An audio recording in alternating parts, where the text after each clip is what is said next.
नमस्कार दोस्तों। आज के इस वीडियो लेक्चर में हम केंद्रीय मंत्री परिषद का अध्ययन करेंगे, जो कि हमारी संसद का एक भाग है जो एग्जीक्यूटिव के अंतर्गत शामिल है। दोस्तों, मंत्री परिषद का अध्ययन करते हुए हम इस बात का खास ध्यान रखेंगे कि इस टॉपिक से किस तरह के क्वेश्चन फ्रेम किए गए हैं अलग अलग एग्ज़ाम में, चाहे वो स्टेट पीएससी हो, यूपीएससी हो या अदर एग्ज़ाम।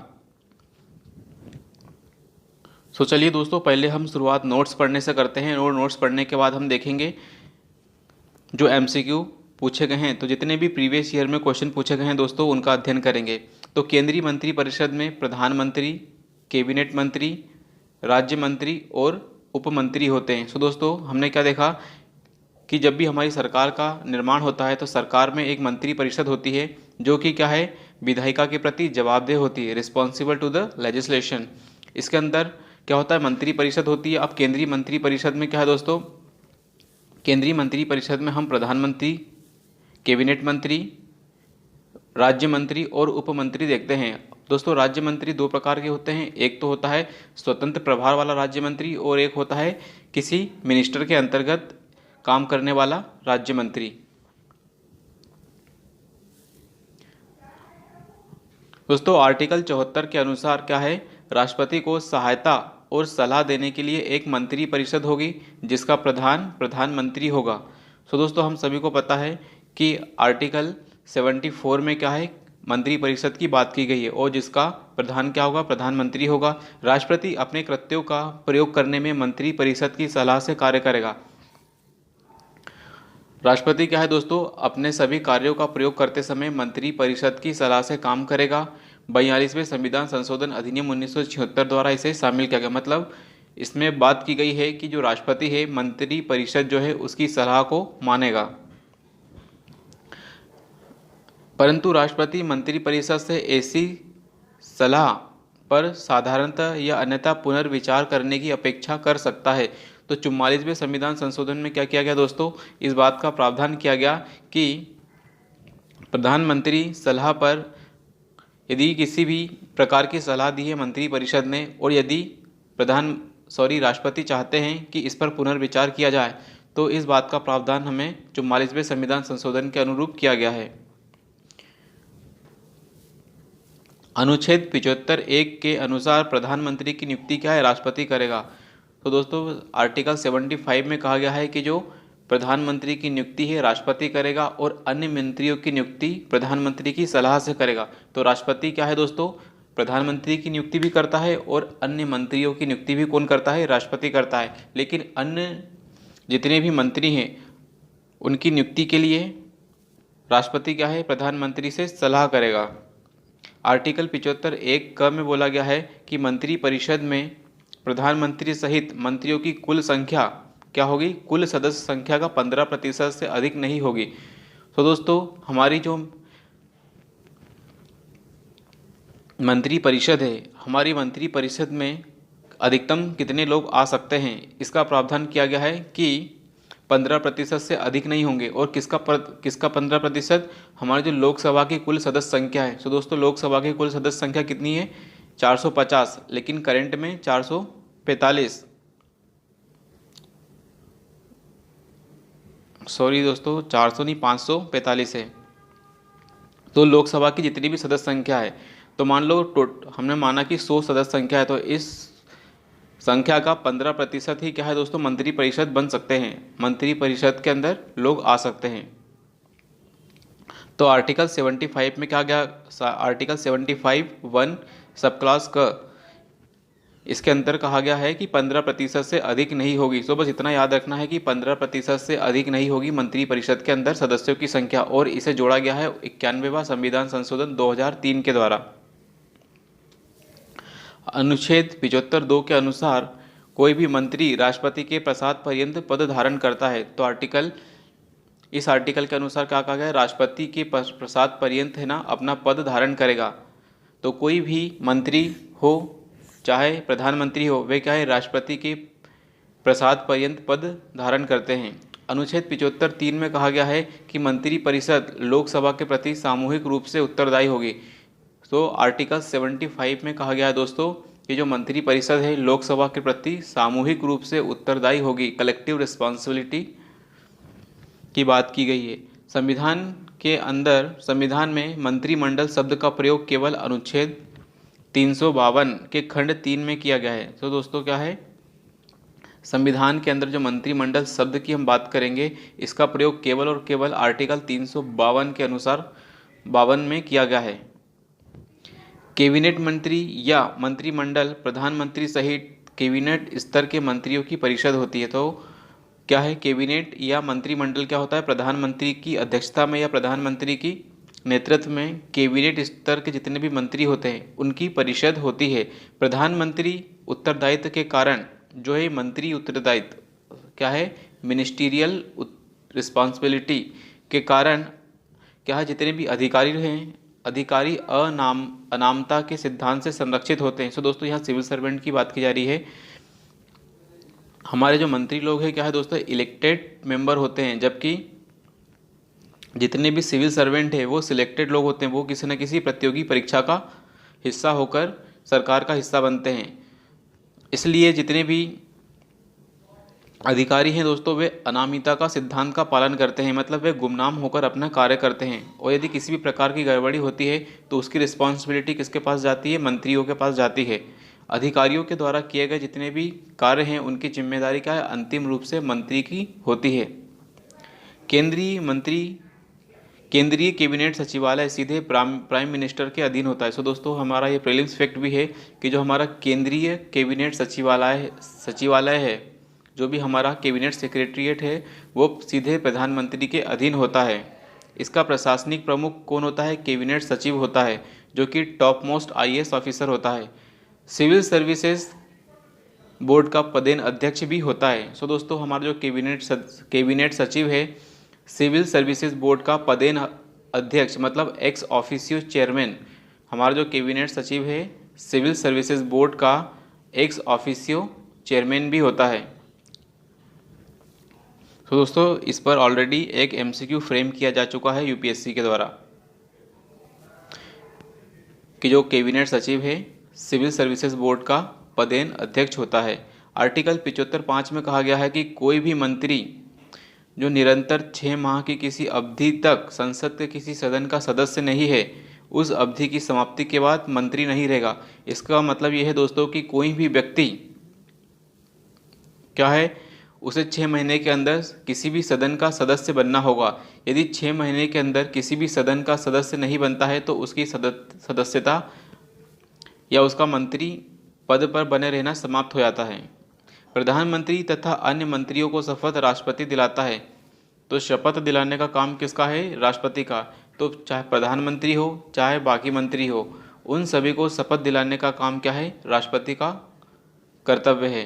प्रधानमंत्री अपना त्यागपत्र राष्ट्रपति को देता है। सो दोस्तों प्रधानमंत्री की नियुक्ति किसके द्वारा की जाती है, राष्ट्रपति के द्वारा, इसलिए राष्ट्रपति को ही अपना त्यागपत्र भी देता है। संघीय मंत्रिमंडल की बैठक, संघीय मंत्रिमंडल की जितनी भी बैठकें हैं दोस्तों, इनकी अध्यक्षता प्रधानमंत्री के द्वारा की जाती है। तो जितनी भी मंत्रिमंडल स्तर की बैठक होती है उनकी अध्यक्षता प्रधानमंत्री के द्वारा की जाती है। आर्टिकल 78 कहता है कि प्रधानमंत्री राष्ट्रपति को ऐसी सूचना देगा जो संघीय प्रशासन तथा विधान के बारे में उसके द्वारा मांगी जाए। तो दोस्तों आर्टिकल 78 में कहा गया है कि यदि राष्ट्रपति संघीय प्रशासन और विधान संबंधी सूचना मांगना चाहता है तो वह प्रधानमंत्री से मांग सकता है।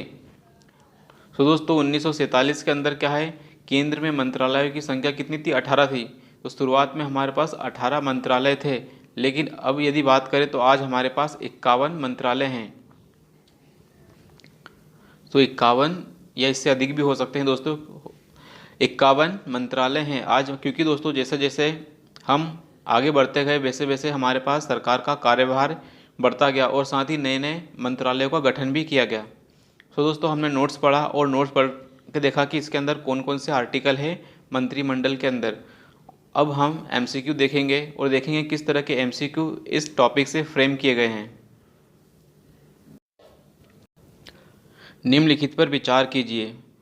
तो दोस्तों पहला ऑप्शन है कि संघ की कार्यपालिका शक्ति प्रधानमंत्री में निहित होती है, जो कि गलत है। दोस्तों हमें पता है कि सारी एग्जीक्यूटिव पावर क्या है, राष्ट्रपति में निहित होती है। प्रधानमंत्री की नियुक्ति राष्ट्रपति द्वारा की जाती है। यस, अभी हमने पढ़ा कि जो प्रधानमंत्री है उसकी नियुक्ति राष्ट्रपति के द्वारा की जाती है। प्रधानमंत्री मंत्रिपरिषद का प्रधान होता है। यस, जितनी हमारी जो मंत्रिमंडल है उसका प्रधान कौन होता है? हमारा प्रधानमंत्री होता है। यह आवश्यक नहीं कि नियुक्ति के समय प्रधानमंत्री संसद के किसी भी सदन का सदस्य हो। तो ये बात भी सही है दोस्तों, क्योंकि कोई भी व्यक्ति मंत्री बन सकता है, लेकिन उसे 6 महीने के अंदर किसी न किसी सदन का सदस्य होना जरूरी होता है। सो हमारा आंसर आएगा 2, 3 एंड 4। संविधान के अनुच्छेद 53 के अंदर इस बात का प्रावधान है कि जो कार्यपालिका शक्ति है, आर्टिकल 53 में कार्यपालिकी शक्ति क्या है दोस्तों? राष्ट्रपति में निहित होती है।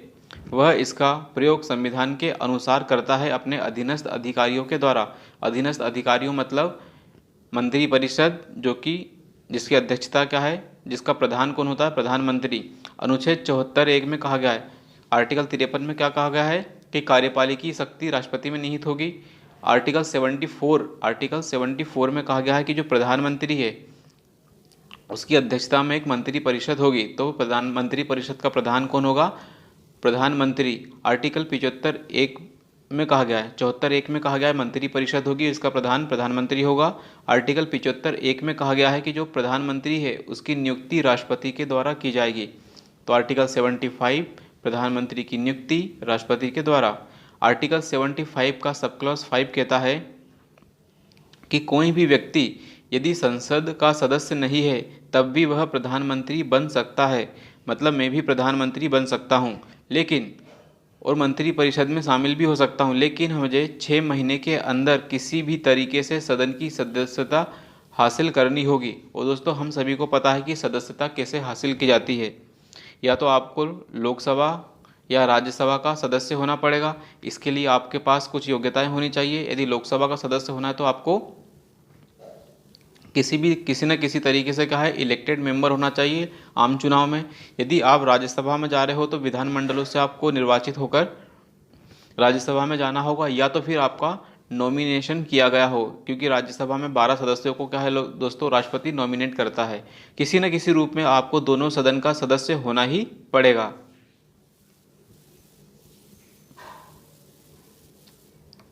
भारत के प्रधानमंत्री के विषय में निम्नलिखित कथनों में से कौन सा सही है? प्रधानमंत्री मंत्रिपरिषद का नाम मात्र नेता होता है। गलत दोस्तों, यह तो वास्तविक नेता होता है।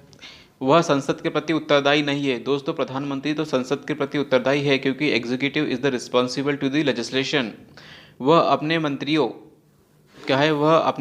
को बर्खास्त नहीं कर सकता। ये भी बात गलत है दोस्तों। प्रधानमंत्री मंत्रिपरिषद का वास्तविक नेता होता है। यस दोस्तों, ये बात भी गलत है कि बर्खास्त नहीं कर सकता। क्यों? क्योंकि कर सकता है, क्योंकि प्रधानमंत्री जिसे चाहे वो उसे राष्ट्रपति को इस बात की सलाह दे सकता है कि इसे बर्खास्त कर दिया जाए। तो भारत के संविधान के अनुच्छेद 74(1) में क्या है? राष्ट्रपति को सलाह और सहायता देने के लिए एक मंत्रिपरिषद होगी। आर्टिकल 51 में हमने पीछे पढ़ा है दोस्तों कि राष्ट्रपति क्या है? कार्यपालिकी हेड होगा, मतलब समस्त कार्यपालिकी शक्तियाँ राष्ट्रपति में निहित होगी। साथ ही मंत्रिपरिषद होगी जिसका प्रधान कौन होगा? प्रधानमंत्री होगा। राष्ट्रपति अनिवार्यतः ऐसे व्यक्ति को प्रधानमंत्री नियुक्त कर सकता है जो उस दल का नेता है जिसका लोकसभा में बहुमत है। सो दोस्तों किसे नियुक्त करेगा? जिसका लोकसभा में बहुमत होगा। ऐसे व्यक्ति को जो अन्य राजनीतिक दलों का समर्थन प्राप्त करके लोकसभा में विश्वास मत प्राप्त कर लेगा। और लोकसभा के अंदर क्या है दोस्तों? विश्वास मत भी प्राप्त करना चाहिए। अन्य सभी मंत्री राष्ट्रपति के द्वारा प्रधानमंत्री की सलाह पर नियुक्त किए जाते हैं। मतलब प्रधानमंत्री कहता है कि मिस्टर प्रेसिडेंट, इन व्यक्तियों को इस मंत्रालय के लिए मंत्री बनाया जाए, या फिर इसे मंत्री पद के लिए हम सिलेक्ट करना चाहते हैं। तब राष्ट्रपति उस व्यक्ति को नियुक्ति करता है एज अ मिनिस्टर के रूप में। आर्टिकल 75(3) इसके अंदर कहा गया कि मंत्रिपरिषद लोकसभा के प्रति सामूहिक रूप से उत्तरदायी होगी। तो द कलेक्टिव रिस्पॉन्सिबिलिटी की बात की जा रही है दोस्तों कि the executive should be responsible to the legislation. प्रधानमंत्री के व्यवहार में किसी भी मंत्री को बर्खास्त कर सकता है। तो दोस्तों प्रधानमंत्री क्या है? राष्ट्रपति के माध्यम से किसी भी मंत्री को बर्खास्त कर सकता है। व्यवहार में प्रधानमंत्री मंत्री परिषद का वास्तविक नेता भी होता है। सो दोस्तों, इस तरह की जब हम एक्सप्लेनेशन को भी पढ़ लेंगे, साथ ही एमसीक्यू पढ़ लेंगे और साथ ही नोट्स पढ़ लेंगे, इससे क्या होगा, इस टॉपिक्स पर हमारी इस टॉपिक पर हमारी जो पकड़ है अधिक से अधिक हो जाएगी, ताकि हमारी जो एग्ज़ाम में गलतियां करने की प्रोबेबिलिटी है पूरी तरीके से ज़ीरो हो जाए। भारत का प्रधानमंत्री क्या होता है? चयनित होता है, नियुक्त होता है, मनोनीत होता है या नियुक्त होता है? तो भारत का प्रधानमंत्री क्या है दोस्तों? नॉमिनेट होता है। निर्वाचित, दोस्तों निर्वाचित इसलिए नहीं क्योंकि जो व्यक्ति लोकसभा का या राज्यसभा का सदस्य है एज अ इलेक्टेड रिप्रेजेंटेटिव होता है। सिलेक्टेड क्यों नहीं? क्योंकि जो हमारी स्थायी गवर्नमेंट है, जिसे हम सिविल सेवा प्रतियोगिता है या किसी भी कंपटीशन एग्ज़ाम है, उसके आधार पर हम चयन करते हैं, तो नियुक्ति की जाती है दोस्तों। तो राष्ट्रपति के द्वारा क्या है, प्रधानमंत्री की नियुक्ति की जाती है। और मनोनीत दोस्तों राज्यसभा में किया जाता है 12 सदस्यों को।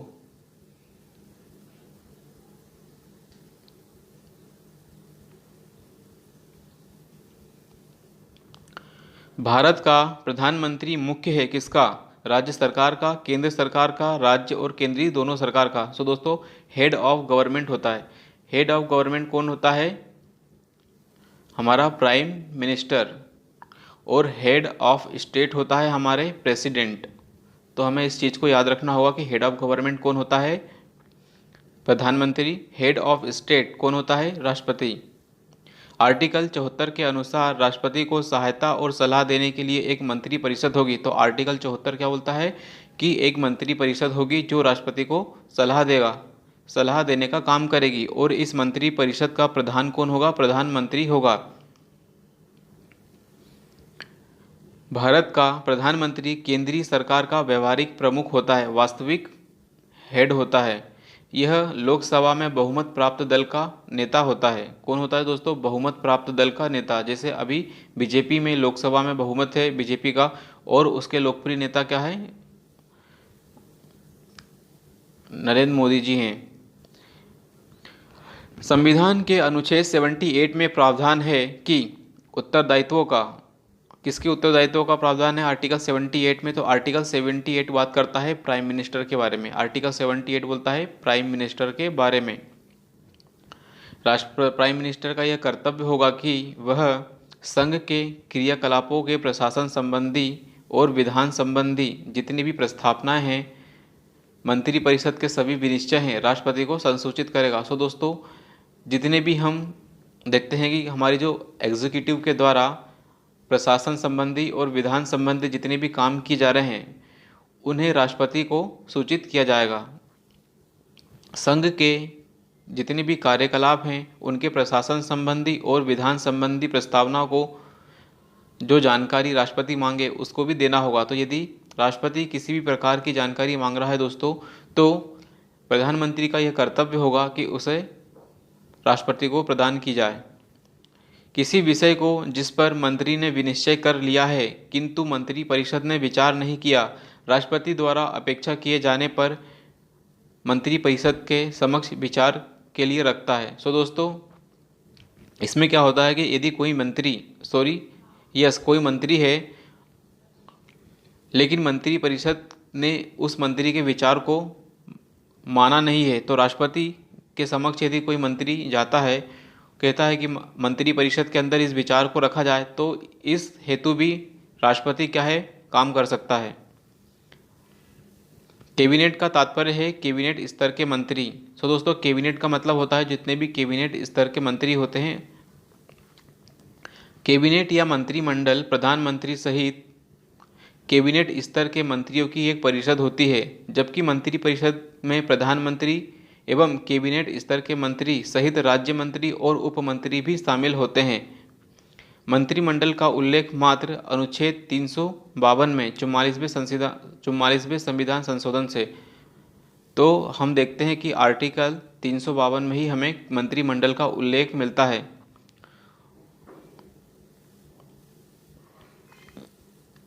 सो दोस्तों, हमें देखना होगा कि सबसे बड़ी क्या होती है, हमारे पास संसद होती है, इसके अंदर लोकसभा प्लस राज्यसभा होती है।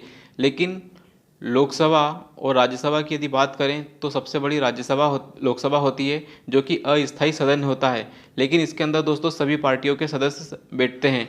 अब हम बात करेंगे गवर्नमेंट की, तो गवर्नमेंट कौन बनाता है? जिसके पास बहुमत प्राप्त दल क्या है, बहुमत बनाता है, तो ये सरकार चलाने का काम करता है। लेकिन पूरे के पूरे जितने भी इलेक्टेड मेंबर हैं दोस्तों, गठबंधन सरकार हो चाहे अकेली सरकार, सभी के सभी मंत्री परिषद का हिस्सा नहीं होते।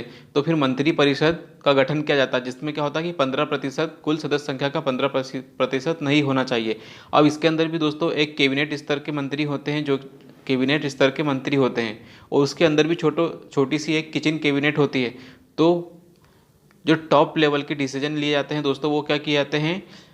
कैबिनेट मंत्रियों और उसकी परिषद के द्वारा लिए जाते हैं, या हम कह सकते हैं कि जो किचन कैबिनेट है दोस्तों, उसके द्वारा टॉप लेवल के डिसीजन लिए जाते हैं। कैबिनेट में कौन कौन शामिल होते हैं? तो दोस्तों कैबिनेट में मंत्री स्तर के सभी मंत्री शामिल नहीं होते हैं, केवल कैबिनेट स्तर के मंत्री ही शामिल होते हैं। संविधान में मंत्रिमंडल शब्द का एक ही बार प्रयोग किया है, वो कहाँ किया गया? आर्टिकल 352। अभी हमने पीछे पढ़ा दोस्तों कि आर्टिकल 352 में संविधान में मंत्रिमंडल शब्द का एक ही बार प्रयोग किया है।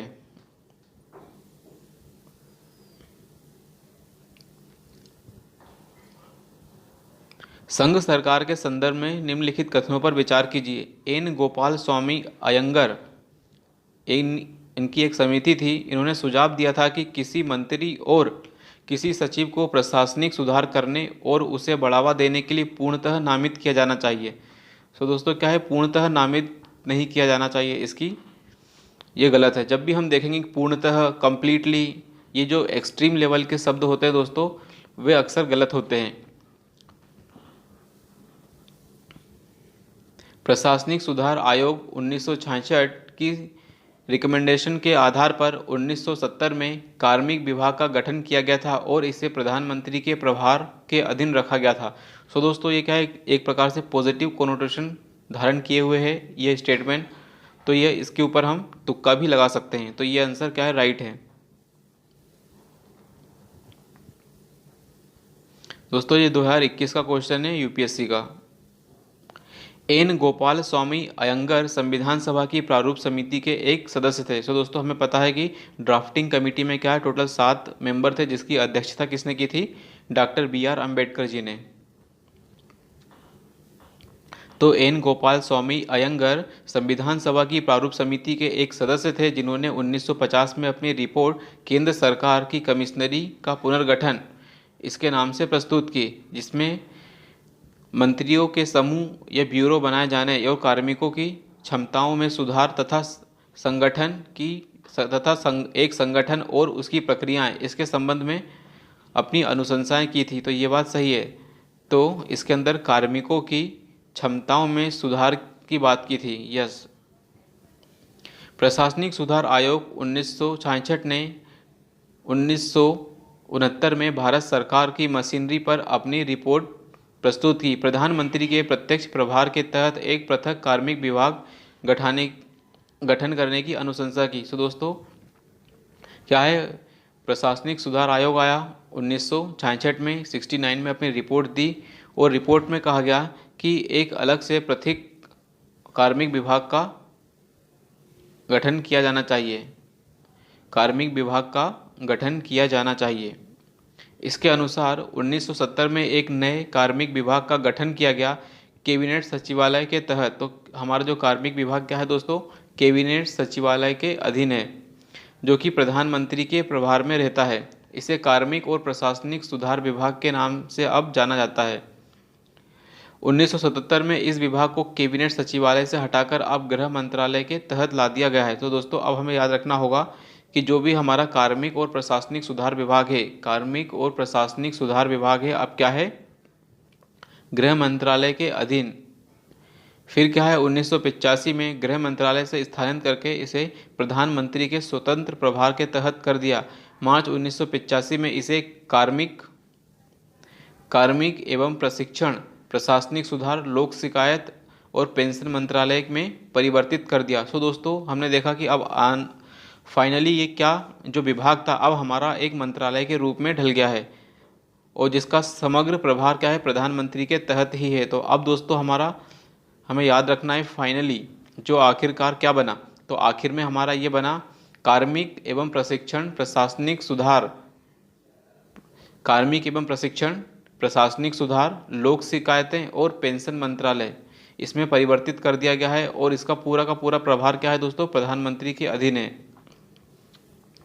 तो अब हमें याद रखना है कि जो कार्मिक एवं प्रशिक्षण प्रशासनिक सुधार, लोक शिकायतें और पेंशन मंत्रालय के अंदर अब उस विभाग को परिवर्तित कर दिया है जिसका पूरा का पूरा प्रभार है प्रधानमंत्री के तहत ही होता है।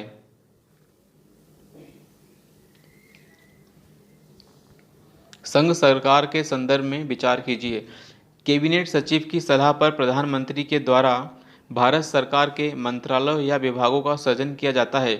तो ये क्या बोल रहा है दोस्तों कि कैबिनेट सचिव सलाह देता है प्रधानमंत्री को कि इस तरह से भारत सरकार के मंत्रालय और विभागों का सृजन किया जाए। तो दोस्तों कैबिनेट मंत्री का यह रोल नहीं है कि वह किस मंत्री को किस विभाग का सृजन करने की बात कह सकता है, लेकिन हर एक मंत्रालय को प्रधानमंत्री की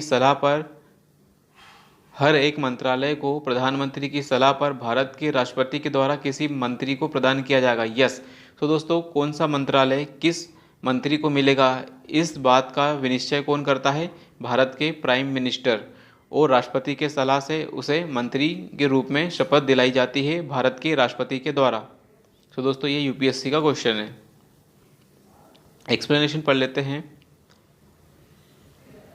कैबिनेट सचिवालय का प्रमुख होता है। सो क्या है दोस्तों, हमारा जो कैबिनेट सचिव है, कैबिनेट सचिवालय का क्या है, प्रमुख होता है, जो सिविल सर्विसेज बोर्ड का पदेन अध्यक्ष भी होता है, सिविल सर्विसेज बोर्ड का एक्स ऑफिशियो चेयरमैन भी होता है। मंत्रालयों की विभिन्न गतिविधियों के बारे में एवं उनके कार्यों के संचालन के बारे में, नियमों के बारे में जानकारी प्राप्त करना इसका काम है। तो दोस्तों हमारा जो कैबिनेट सचिवालय क्या है, विभिन्न मंत्रालय हैं उनके किस तरह से कामकाज हो रहे हैं इसके बारे में जानकारी रखना और जानकारी प्राप्त करना सचिवालय का काम है। भारत सरकार कार्य आवंटन नियम 1961 के तहत सरकार के मंत्रालय या विभाग राष्ट्रपति के द्वारा प्रधानमंत्री की सलाह से सृजित किए जाते हैं। सो दोस्तों जितने भी मंत्रालय हैं और जितने भी विभाग हैं वह किस मंत्री को मिलेंगे, इसका प्रावधान कहाँ है, भारत सरकार का एक अधिनियम है, नियम है, अधिनियम नहीं दोस्तों, सिर्फ और सिर्फ नियम है, हमें याद रखना होगा नियम है, it is not the act. तो भारत सरकार कार्य आवंटन नियम 1961 इसके अनुसार क्या है दोस्तों, सरकार के मंत्रालय या विभाग राष्ट्रपति के द्वारा प्रधानमंत्री की सलाह पर सृजित किए जाते हैं। तो किसके द्वारा सृजित किए जाते हैं, राष्ट्रपति के द्वारा, लेकिन प्रधानमंत्री की सलाह पर। प्रधानमंत्री की सलाह पर ही भारत के राष्ट्रपति के द्वारा किसी मंत्री को नियुक्त किया जाता है तथा मंत्रालयों या विभागों का बंटवारा भी राष्ट्रपति प्रधानमंत्री की सलाह से ही करता है। सो दोस्तों हमने क्या देखा है कि जो मंत्रालयों या विभागों का बंटवारा भी कौन करता है, राष्ट्रपति ही करता है, लेकिन प्रधानमंत्री की सलाह पर करता है।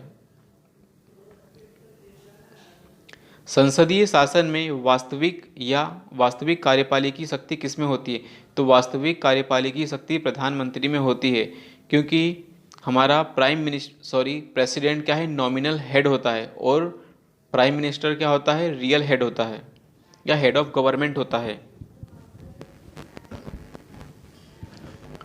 भारतीय संविधान के अनुसार प्रधानमंत्री का पद बहुत महत्वपूर्ण होता है। संसदीय व्यवस्था में राष्ट्रपति केवल नाममात्र का कार्यकारी प्रमुख होता है। वास्तविक कार्यकारी शक्तियां प्रधानमंत्री के पास होती है। अनुच्छेद 74(1) के अनुसार राष्ट्रपति को सहायता और सलाह देने के लिए दोस्तों एक मंत्री परिषद होगी जिसका प्रधान कौन होगा, प्रधानमंत्री होगा।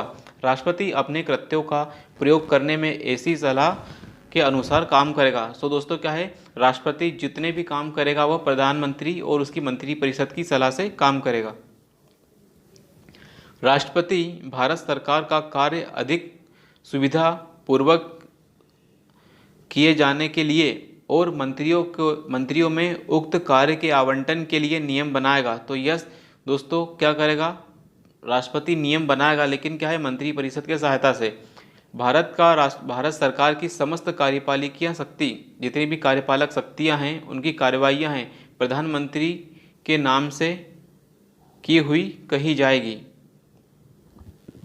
तो दोस्तों ये क्या है, गलत है, क्योंकि हमें सब अभी हमने पीछे देखा कि जितनी भी कार्यपालक शक्तियां हैं या फिर कार्यपालिक कार्य हैं राष्ट्रपति के नाम से किए जाएंगे, और लेकिन रियल में काम करता कौन है, प्राइम मिनिस्टर।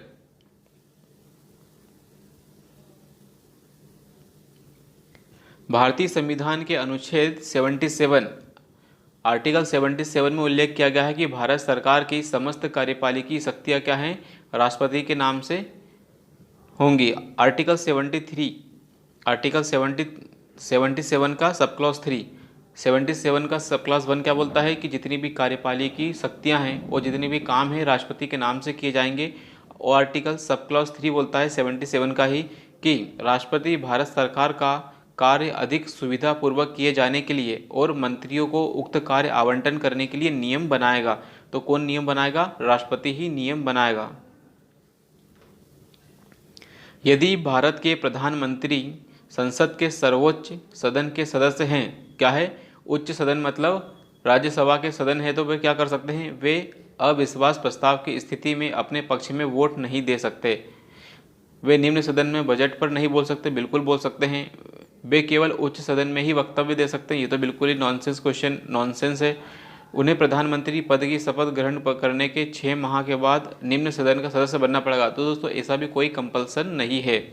यदि ऐसा होता तो हमें फिर मनमोहन सिंह जी के केस में देखने को मिलता। लेकिन यस, ये बात बिल्कुल सही है कि यदि वे राज्यसभा से हैं और यदि अविश्वास प्रस्ताव पारित है तो वे फिर अपने पक्ष में वोट नहीं दे सकते। तो दोस्तों ये क्या है, यूपीएससी का क्वेश्चन है। प्रधानमंत्री या मंत्रिपरिषद का कोई भी सदस्य जो किसी भी सदन का सदस्य है वह वहां बोल सकता है, मतदान कर सकता है, किंतु जिस सदन का सदस्य नहीं है वहां बोल तो सकता है किंतु मतदान में भाग नहीं ले सकता। अविश्वास प्रस्ताव मंत्रिपरिषद में लोकसभा के विश्वास के निर्धारण हेतु दोस्तों लोकसभा में ही लाया जाता है। तो दोस्तों क्या हमें सभी को पता है कि जो अविश्वास प्रस्ताव है सिर्फ और सिर्फ लोकसभा में ही लाया जा सकता है। अतः यदि भारत के प्रधानमंत्री राज्यसभा के सदस्य हैं तो वे अविश्वास प्रस्ताव की स्थिति में अपना वोट नहीं दे सकेंगे। यदि अविश्वास प्रस्ताव लोकसभा में पारित हो जाए तो मंत्रिपरिषद को त्यागपत्र देना पड़ता है। तो दोस्तों क्या है, यदि अविश्वास प्रस्ताव पास कर दिया जाता है तो मंत्रिपरिषद क्या है, उसको त्यागपत्र देना होता है और पुनः चुनाव होते हैं। भारतीय संविधान में निम्नलिखित प्रावधानों में से कौन सा प्रावधान मंत्रिपरिषद की नियुक्ति तथा उसकी पदच्युति के लिए विवेचित करता है? तो आर्टिकल कौन सा है दोस्तों, अनुच्छेद 75। आर्टिकल 75 बोलता है कि एक मंत्रिपरिषद होगी जो क्या है, राष्ट्रपति को सलाह देगी, जिसका प्रधान कौन होगा, प्रधानमंत्री होगा। तो भारतीय संविधान का अनुच्छेद 75 कहता है कि मंत्रिपरिषद की नियुक्ति और इसकी पदच्युति कौन है, राष्ट्रपति के द्वारा की जाएगी। आर्टिकल 75(1) कहता है कि प्रधानमंत्री की नियुक्ति राष्ट्रपति करेगा और अन्य मंत्रियों की नियुक्ति राष्ट्रपति के सलाह से प्रधानमंत्री करेगा। आर्टिकल 75(2) में कहा गया है मंत्री क्या है, राष्ट्रपति के प्रसाद पर्यंत पद धारण करेंगे। आर्टिकल 75 बोलता है दोस्तों कि जो जितने भी मंत्री हैं राष्ट्रपति के प्रसाद पर्यंत ही अपना पद धारण कर सकेंगे। इसका मतलब यह है कि जब तक राष्ट्रपति चाहता है तब तक कोई भी सदस्य है सदन का मंत्री बने रह सकता है।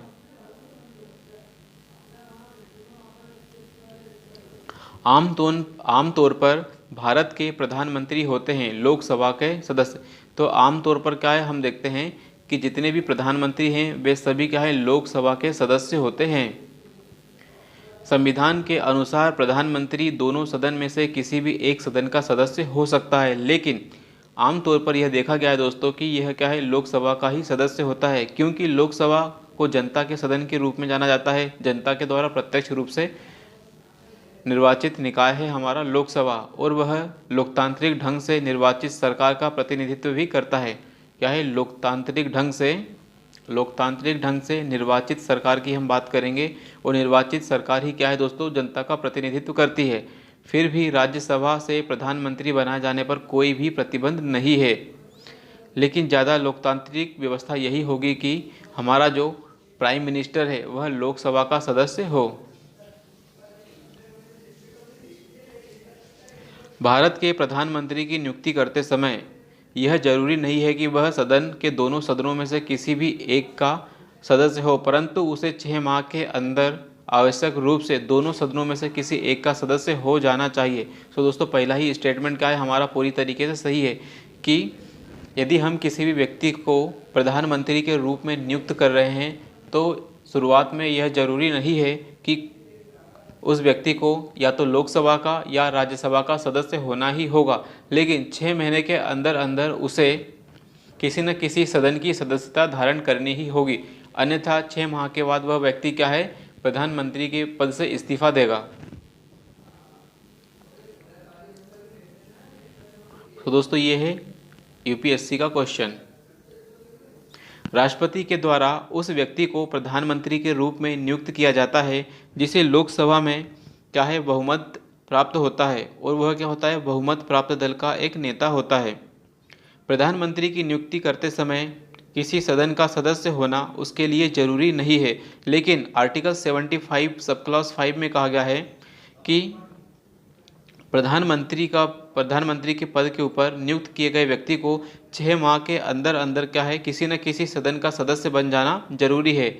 लेकिन यदि 6 माह के बाद भी यदि वह ऐसा कर पाने में असमर्थ होता है तो वह पद त्याग करेगा। भारत का प्रधानमंत्री बनने के लिए न्यूनतम आयु क्या है, तो क्या है दोस्तों, 25। तो 25 कहता है कि प्रधानमंत्री बनने के लिए किसी भी व्यक्ति को भारत का नागरिक होना चाहिए, साथ ही उसे 25 वर्ष की आयु पूरी कर लेनी चाहिए। तो भारतीय संविधान के अनुच्छेद 75 के अनुसार क्या आर्टिकल 75 का सब क्लॉज 1 कहता है कि प्रधानमंत्री की नियुक्ति राष्ट्रपति के द्वारा की जाएगी और उसे लोकसभा या राज्यसभा का किसी भी सदन का सदस्य होना चाहिए। यदि वह ऐसा नहीं है तो 6 महीने के अंदर उसे सदस्य होना ही पड़ेगा। लोकसभा के सदस्य के लिए कम से कम 25 वर्ष की आयु होनी चाहिए, लेकिन राज्यसभा का सदस्य बनने के लिए 30 वर्ष की आयु होना जरूरी है।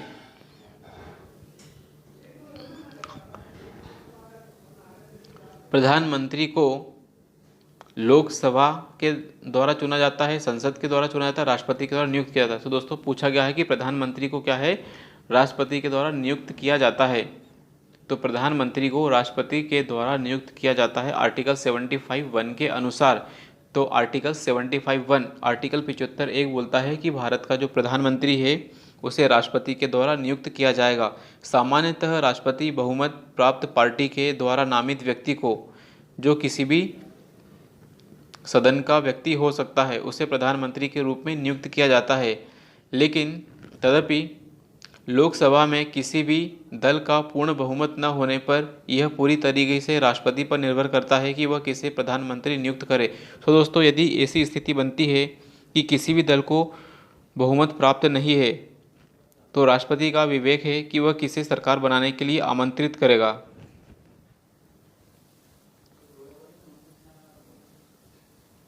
निम्नलिखित में से कौन सा वक्तव्य सही है?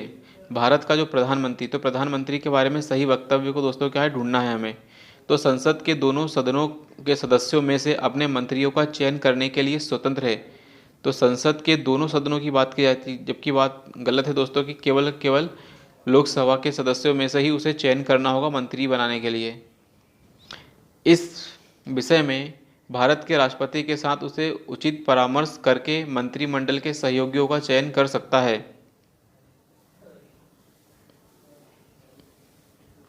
अपने मंत्रिमंडल के रूप में काम करने के लिए व्यक्तियों का चयन करने में पूर्णतः स्वविवेक का प्रयोग करता है। तो यस दोस्तों, कि हमारा जो प्राइम मिनिस्टर है अपने मंत्रिमंडल में किस व्यक्ति को रखेगा और किस व्यक्ति को नहीं रखेगा, इस बात का चयन करने का पूरा अधिकार स्वविवेक का प्रयोग करेगा, अपने खुद की इच्छाओं का प्रयोग करेगा या स्वविवेक का प्रयोग करेगा। कौन? प्राइम मिनिस्टर अपने मंत्रिमंडल में मंत्रियों को चयन करते समय। तो यार सी दोस्तों क्या है, पूरी तरीके से सही है। प्रधानमंत्री मंत्री परिषद का प्रधान होता है, उसे अपने सहयोगियों के रूप में ऐसे व्यक्तियों को चुनने का पूरा अधिकार है जो उसके साथ मिलकर कार्य कर सकें। इस प्रकार मंत्रियों के चयन में वह स्वविवेक का प्रयोग करता है। वह संसद के बाहर के व्यक्ति को भी मंत्री बना सकता है, लेकिन उसे 6 महीने के अंदर क्या है, संसद का सदस्य बनना अनिवार्य है। तो दोस्तों हमें इस बात को ध्यान रखना होगा कि कोई भी व्यक्ति मंत्री बन सकता है, लेकिन उसे 6 महीने के अंदर किसी न किसी सदन का सदस्य बनना होगा, चाहे वो लोकसभा का बने चाहे राज्यसभा का बने। जो व्यक्ति संसद का सदस्य नहीं है, केंद्रीय मंत्री रह सकता है, कब तक, 6 महीने के लिए। भारत में वह मंत्री जो संसद के दोनों सदनों में से किसी सदन का भी सदस्य नहीं है, तो कब तक रह सकता है वह, 6 महीने के बाद उसे पद त्याग करना होगा। भारत की संसद के संबंध में विचार कीजिए और कौन सा सही नहीं है उसके बताइए। तो भारत के संविधान में एक संसदीय प्रणाली की सरकार का प्रावधान है। तो यस दोस्तों, ये बिल्कुल सही है कि भारत के अंदर हमने संसदीय प्रणाली, पार्लियामेंट्री सिस्टम को अपनाया है। संसद का सर्वप्रमुख कार्य मंत्रिमंडल का प्रावधान करना भी है। तो यस दोस्तों, संसद बनती है और संसद के बाद मंत्रिमंडल बनता है, और यह मंत्रिमंडल ही क्या है दोस्तों, सरकार चलाने का काम करता है।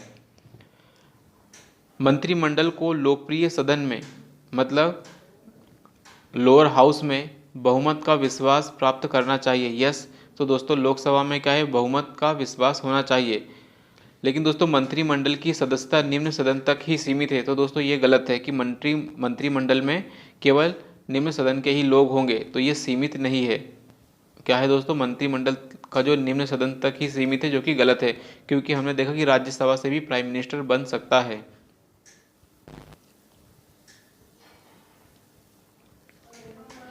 मंत्रिमंडल का सदस्य निम्न सदन लोकसभा के साथ, निम्न सदन मतलब लोकसभा के साथ साथ उच्च सदन राज्यसभा का भी व्यक्ति हो सकता है। यहाँ तक कि संसद के दोनों सदनों के बाहर का व्यक्ति भी क्या है दोस्तों, मंत्रिमंडल का सदस्य हो सकता है, लेकिन उसे 6 माह के भीतर क्या है, सदस्य बनना होगा किसी भी ना किसी सदन का। भारत का प्रधानमंत्री किसके प्रति जवाबदेह है? तो दोस्तों क्या भारत का प्राइम मिनिस्टर लोकसभा के प्रति जवाबदेह है? आर्टिकल 75 सब क्लॉज 3 के अंदर इस बात का प्रावधान है कि जो मंत्री परिषद है सामूहिक रूप से क्या है दोस्तों, लोकसभा के प्रति उत्तरदायी होगी। तो दोस्तों ये क्वेश्चन भी पूछा जा चुका है कि मंत्री परिषद सामूहिक रूप से किसके प्रति उत्तरदायी होती है, लोकसभा या राज्यसभा या संसद? तो आंसर आएगा लोकसभा के प्रति। चूँकि मंत्री परिषद का प्रधान कौन होता है, प्रधानमंत्री होता है, तो प्रधानमंत्री भी लोकसभा के प्रति जवाबदेह होता है। मंत्री परिषद सामूहिक रूप से उत्तरदायी होती है लोकसभा के प्रति संवैधानिक बाध्यता के अंतर्गत आर्टिकल 73 के अनुसार, आर्टिकल 75 सब क्लॉज 3 के अनुसार और 74 के अनुसार। सो दोस्तों क्या है, सामूहिक रूप से उत्तरदायी है लोकसभा के प्रति। यस, लोकसभा के प्रति तो है ही। अब दोस्तों कॉन्ट्राडिक्टरी आर्टिकल है, इसलिए या तो ये सही हो सकता है या तो ये सही हो सकता है। तो दोस्तों हम पिछले पढ़ चुके हैं कि 75(3) के अनुसार भी सामूहिक रूप से उत्तरदायी है, इसलिए हम क्या करेंगे, जहाँ भी 4 है वहाँ पर हम एलिमिनेशन टेक्निक का उपयोग करेंगे। तो 4 जहाँ जहाँ भी है हम उसे डिलीट करने का काम करेंगे। तो 4 यहाँ पर है, 4 यहाँ पर है, तो 2 ऑप्शन डिलीट हो जाएंगे। तो पहला और दूसरा तो क्या है दोस्तों, सही है, और तीसरा भी सही है आर्टिकल 75 के अनुसार। तो हमें आंसर तक पहुंचने में इस तरह से हेल्प करती है एलिमिनेशन टेक्निक। संविधान के अनुच्छेद 75 के अनुसार, 75(3) के अनुसार मंत्री परिषद सामूहिक रूप से लोकसभा के प्रति उत्तरदायी होती है। यह एक संवैधानिक बाध्यता है। क्या है दोस्तों, लोकसभा के प्रति उत्तरदायी होगी, यह एक प्रकार की संवैधानिक बाध्यता भी है। तो ये भी आंसर सही आएगा। मंत्री परिषद रिस्पॉन्सिबल होती है संसद के प्रति। दोस्तों इसके अंदर राष्ट्रपति, प्रधानमंत्री, अध्यक्ष, तो ये तीनों ही गलत हैं। इसका आंसर आएगा संसद के प्रति, क्योंकि लोकसभा जो दोस्तों संसद का एक सदन है। तो आर्टिकल 75 सब क्लॉज 3 में कहा गया है मंत्री परिषद लोकसभा के प्रति सामूहिक रूप से उत्तरदायी होगी, अतः निकटतम उत्तर क्या है, संसद है। मंत्री परिषद किसके प्रति उत्तरदायी होती है? तो मंत्री परिषद क्या है दोस्तों, संसद के प्रति उत्तरदायी होती है।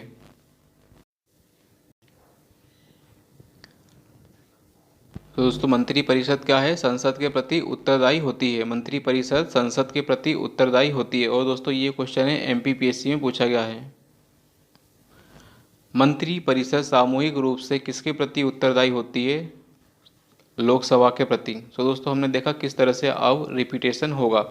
संघीय मंत्री परिषद सामूहिक रूप से उत्तरदायी होती है, तो लोकसभा के प्रति सामूहिक रूप से उत्तरदायी होती है।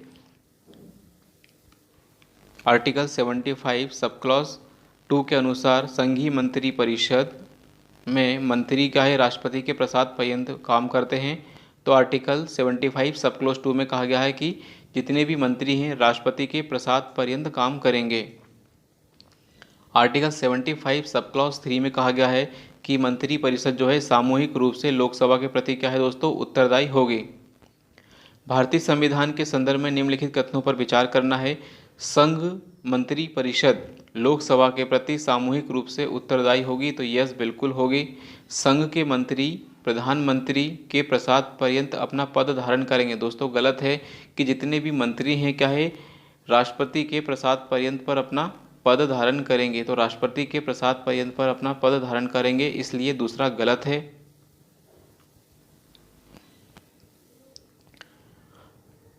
संघ में मंत्री परिषद संयुक्त रूप से लोकसभा और राज्यसभा दोनों के प्रति उत्तरदायी होती है।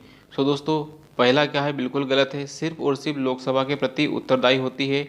लोकसभा और राज्यसभा दोनों के सदस्य सरकार के मंत्री बन सकते हैं। तो यस दोस्तों दूसरा हमारा बिल्कुल सही है। तो कथन गलत है, कारण सही है। Article 75 sub clause 3 article 75 sub clause 3 के अनुसार क्या है दोस्तों, मंत्री परिषद जो होगी संयुक्त रूप से निम्न सदन लोकसभा के प्रति रिस्पॉन्सिबल होगी। मंत्रियों की नियुक्ति प्रधानमंत्री की सिफारिश पर राष्ट्रपति के द्वारा की जाती है और जो भी मंत्री हैं अपना पद धारण क्या है, राष्ट्रपति के प्रसाद पर्यंत ही अपना पद धारण करते हैं।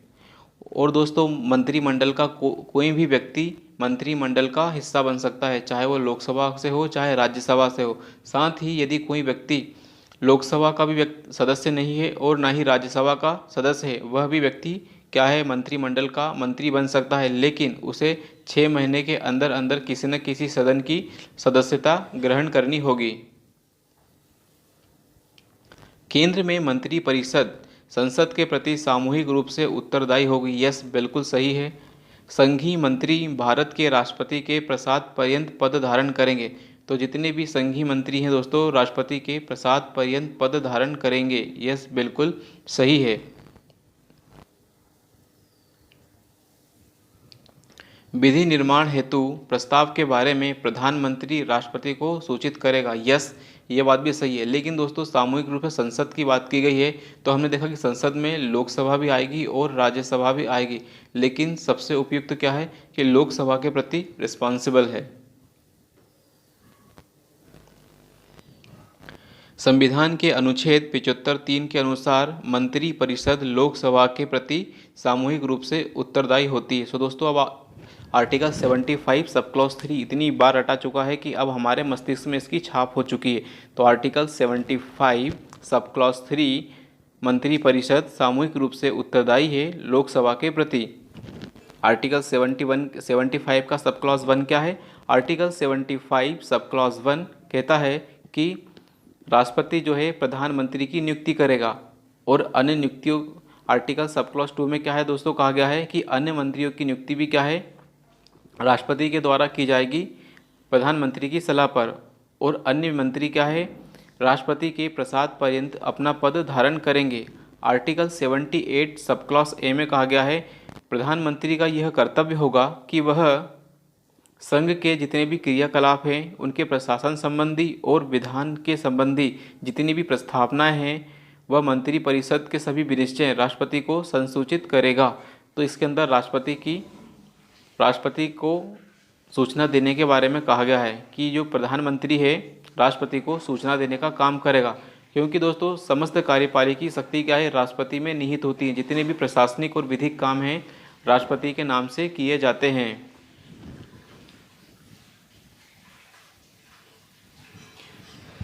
निम्नलिखित में से किसका भारत के संविधान में तो स्पष्ट उल्लेख है लेकिन परिपाटी के रूप में चलन है? तो मतलब क्या है दोस्तों कि संविधान के अंदर उल्लेख नहीं है लेकिन परिपाटी के रूप में चलन है। वित्त मंत्री को निम्न सदन का सदस्य होना चाहिए। तो इसमें कहा गया है कि जो वित्त मंत्री है, फाइनेंस मिनिस्टर, उसका निम्न सदन का सदस्य होना चाहिए। प्रधानमंत्री निम्न सदन में बहुमत खो दे तो उसे त्यागपत्र दे देना चाहिए। सो दोस्तों, संविधान में इस बात की व्यवस्था नहीं कही गई है कि यदि प्रधानमंत्री निम्न सदन में अपना बहुमत खो देता है, मतलब अविश्वास प्रस्ताव पारित हो जाता है, तो उसे त्यागपत्र दे देना चाहिए। तो इसका स्पष्ट उल्लेख नहीं है, लेकिन परिपाटी के रूप में हमारे इसमें चलन के रूप में पालन किया जा रहा है। तो वित्त मंत्री लोअर हाउस का ही होना चाहिए, यस। मंत्री परिषद में भारत के सभी भागों का प्रतिनिधित्व होता है। तो मंत्री परिषद में भारत के सभी भागों का प्रतिनिधित्व होता है। तो ये बात भी दोस्तों क्या है, बिल्कुल सही है। अपनी पद अवधि की समाप्ति से पूर्व ही राष्ट्रपति और उपराष्ट्रपति दोनों के एक साथ पद त्याग करने पर संसद में निम्न सदन का अध्यक्ष राष्ट्रपति के कर्तव्यों का वहन करता है। तो यह जो भी लोअर सदन है दोस्तों, मतलब हम बात कर रहे हैं लोकसभा अध्यक्ष की, तो वह राष्ट्रपति के कर्तव्यों का निर्वहन करता है।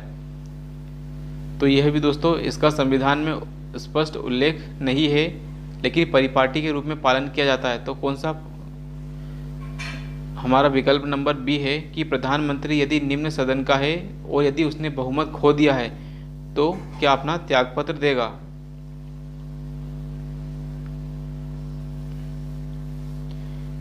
भारतीय राजनीतिक व्यवस्था में कार्यपालिका खालिस्तान के अधीन रहकर काम करती है। तो जितनी भी कार्यपालिका है विधायिका के अधीन रहकर काम करती है, क्योंकि दोस्तों हमारी जो एग्जीक्यूटिव है वह विधायिका का ही एक अंग है। विधायिका से ही कार्यपालिका का निर्माण हुआ है, क्योंकि जितने भी कार्यपालिका के सदस्य हैं दोस्तों, मंत्री हो चाहे वह सदस्य हो, हमारी विधायिका के ही अंग होते हैं। भारत में संसदीय शासन प्रणाली अपनाई गई है।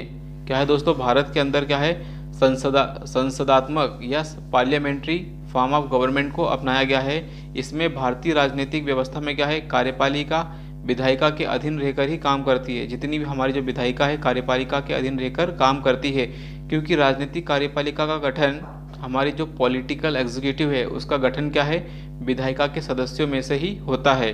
और कार्यपालिका जिसे हम मंत्री परिषद भी कहते हैं, सामूहिक रूप से विधायिका के प्रति उत्तरदायी होती है। तो हमारी जो कार्यपालिका जिसे हम मंत्री परिषद कह रहे हैं वह कलेक्टिव रूप से क्या है, लोकसभा के प्रति उत्तरदायी है। निम्नलिखित में से कौन सा एक प्रस्ताव भारत में मंत्री परिषद रख सकता है। तो मंत्री परिषद के ऊपर क्या है, हम विश्वास प्रस्ताव और अविश्वास प्रस्ताव दोनों ही रख सकते हैं।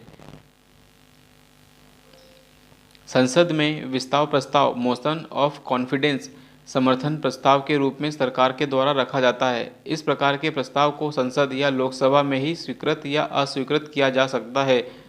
सरकार विश्वास प्रस्ताव संसद लोकसभा में तभी लाती है, मतलब कोई भी सरकार है विश्वास प्रस्ताव लोकसभा में तभी लाती है जब उसे लोकसभा में अपना पूर्ण बहुमत सिद्ध करना होता है। तो विश्वास प्रस्ताव क्या है, सरकार तब लाती है जब उसे लोकसभा में अपना बहुमत सिद्ध करना होता है। विश्वास प्रस्ताव प्रधानमंत्री या मंत्रिपरिषद या उनमें से किसी एक सदस्य के द्वारा रखा जाता है, जबकि लोकसभा में सरकार के विरुद्ध अविश्वास प्रस्ताव किसी एक सदस्य के द्वारा, विपक्ष के किसी सदस्य के द्वारा लाया जाता है। तो विश्वास प्रस्ताव क्या दोस्तों, मंत्री के द्वारा, प्रधानमंत्री के द्वारा या किसी भी सदस्य के द्वारा लाया जा सकता है, लेकिन अविश्वास प्रस्ताव विपक्ष के सदस्य के द्वारा, जो भी अपोजिशन पार्टी होगी उनके सदस्यों के द्वारा लाया जाता है। लोकसभा में अविश्वास प्रस्ताव पारित हो जाने पर मंत्रिपरिषद को त्यागपत्र देना पड़ता है। तो यस दोस्तों, यदि अविश्वास प्रस्ताव पारित हो गया है तो उसे त्यागपत्र देना ही होता है। भर्त्सना प्रस्ताव और स्थगन प्रस्ताव भी सामान्य विपक्ष के द्वारा ही लाए जाते हैं।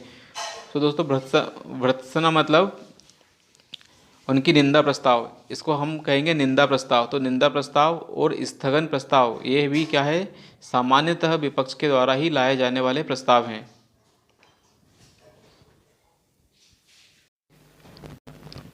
किस सदन के सदस्यों के द्वारा बहुमत से अविश्वास प्रस्ताव पास होने पर मंत्रिपरिषद को त्यागपत्र देना पड़ता है। तो दोस्तों लोकसभा के अंदर क्या है, अविश्वास प्रस्ताव लाया जाता है, और यदि लोकसभा में अविश्वास प्रस्ताव पारित हो जाता है तो मंत्री परिषद को क्या है दोस्तों, त्यागपत्र देना पड़ता है।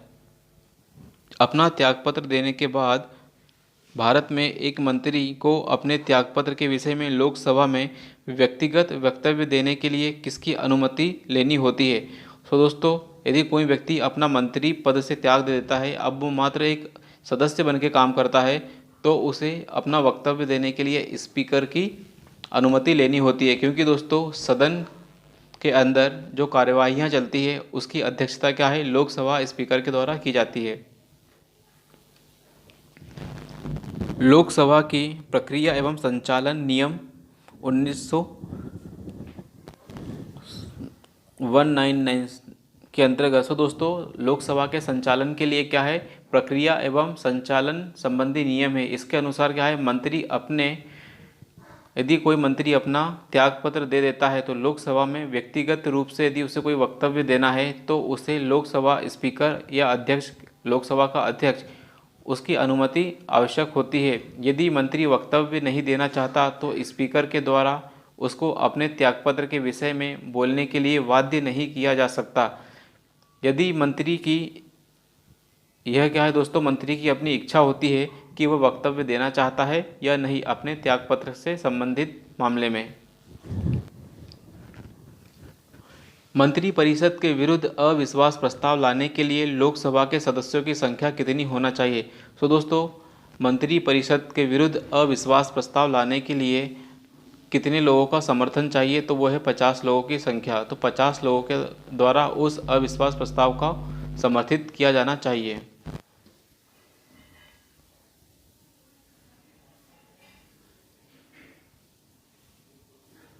तो दोस्तों, लोकसभा के प्रक्रिया एवं संचालन नियम के अनुसार मंत्री परिषद के विरुद्ध अविश्वास प्रस्ताव लाने के लिए लोकसभा के कम से कम 50 सदस्यों का समर्थन आवश्यक है।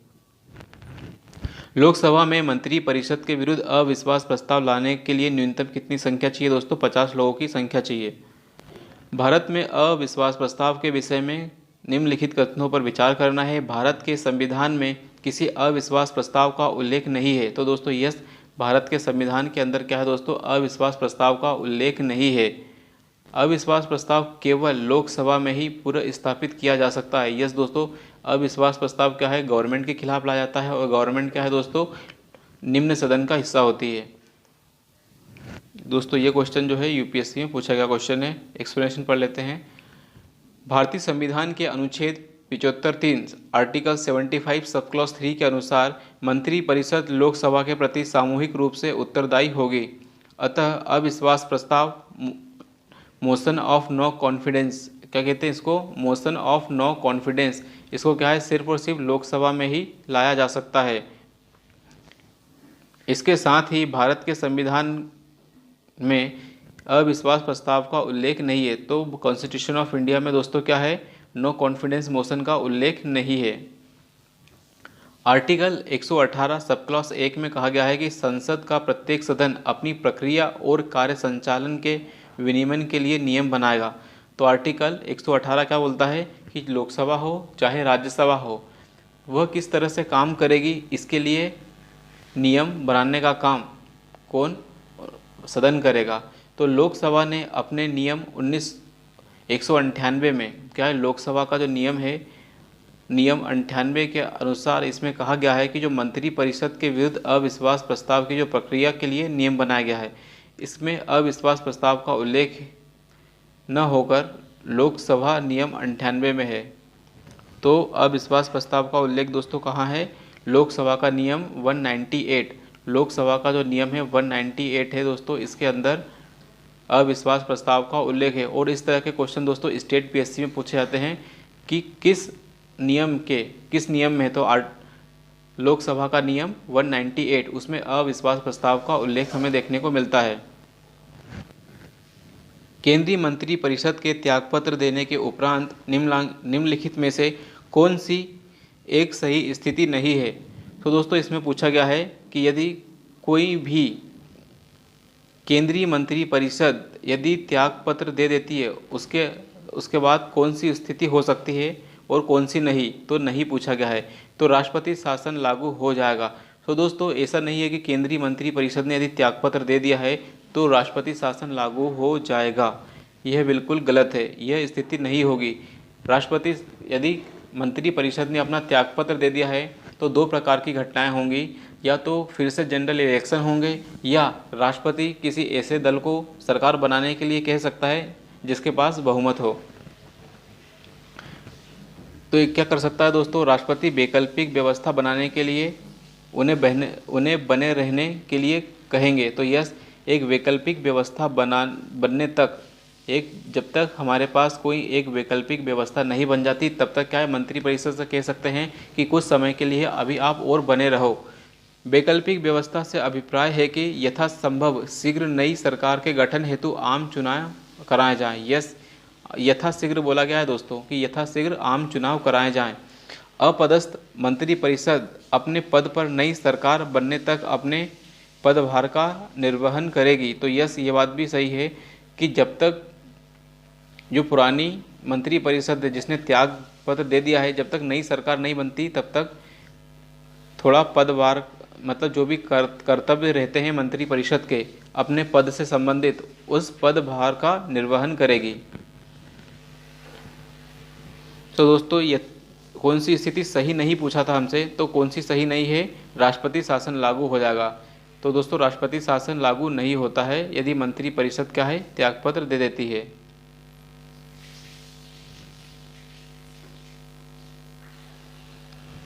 राष्ट्रपति शासन राज्यों में संवैधानिक तंत्र की विफल होने की दशा में लगता है, जो कि आर्टिकल 356 के तहत लगाया जाता है।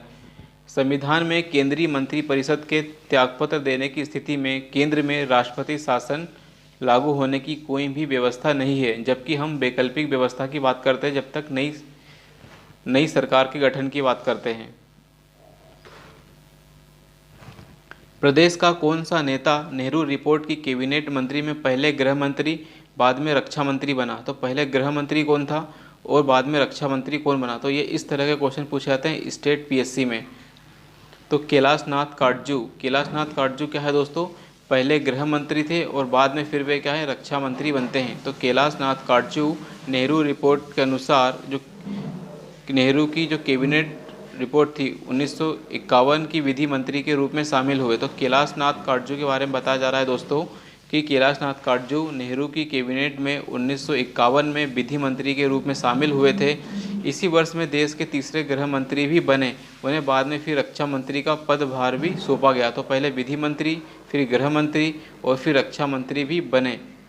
और फिर बाद में 1957 से 62 में मध्य प्रदेश के मुख्यमंत्री भी रहे हैं। तो दोस्तों क्या है, ये क्या है, मुख्यमंत्री भी रहे हुए हैं।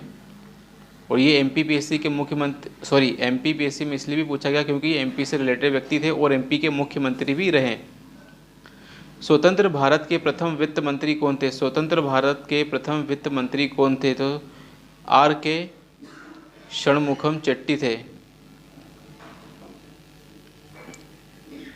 और जॉन मथाई को वित्त मंत्री बाद में नियुक्त किया गया था। तो जॉन मथाई क्या है दोस्तों, जॉन मथाई भी क्या है, वित्त मंत्री थे। तो इसका एग्जैक्ट आंसर नहीं है। तो बिल्कुल ही प्रथम वित्त मंत्री थे आर.के.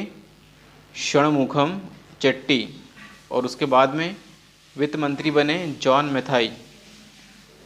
भारत में स्वतंत्रता के पश्चात प्रथम मंत्रिमंडल का कानून मंत्री कौन था? तो भारत में स्वतंत्रता के पश्चात जो प्रथम मंत्रिमंडल बना उसका कानून मंत्री थे डॉक्टर वी.आर. अम्बेडकर। तो डॉक्टर वी.आर. अम्बेडकर क्या थे दोस्तों, कानून मंत्री थे।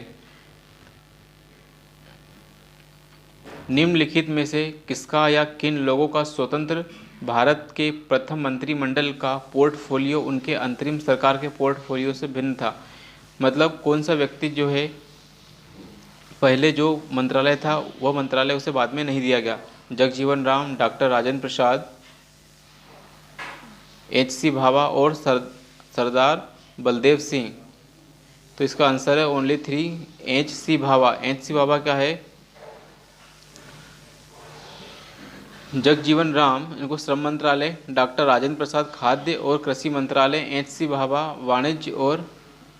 वाणिज्य मंत्रालय, सरदार बलदेव उसको रक्षा मंत्रालय दिया गया था। लेकिन पुनर्गठित सरकार के बाद जगजीवन राम को श्रम मंत्रालय वापस दे दिया गया, डॉक्टर राजेंद्र प्रसाद को खाद्य और कृषि विभाग दे दिया गया, H.C. भाभा को खान और विद्युत का काम दिया गया और सरदार बलदेव सिंह को रक्षा मंत्रालय दिया गया। तो दोस्तों क्या है, एच.सी. भाभा को पहले वाणिज्य मंत्रालय दिया गया था, लेकिन अब यहाँ पर खान और विद्युत कार्य दिया गया। भारत के 12वें प्रधानमंत्री देवे गौड़ा।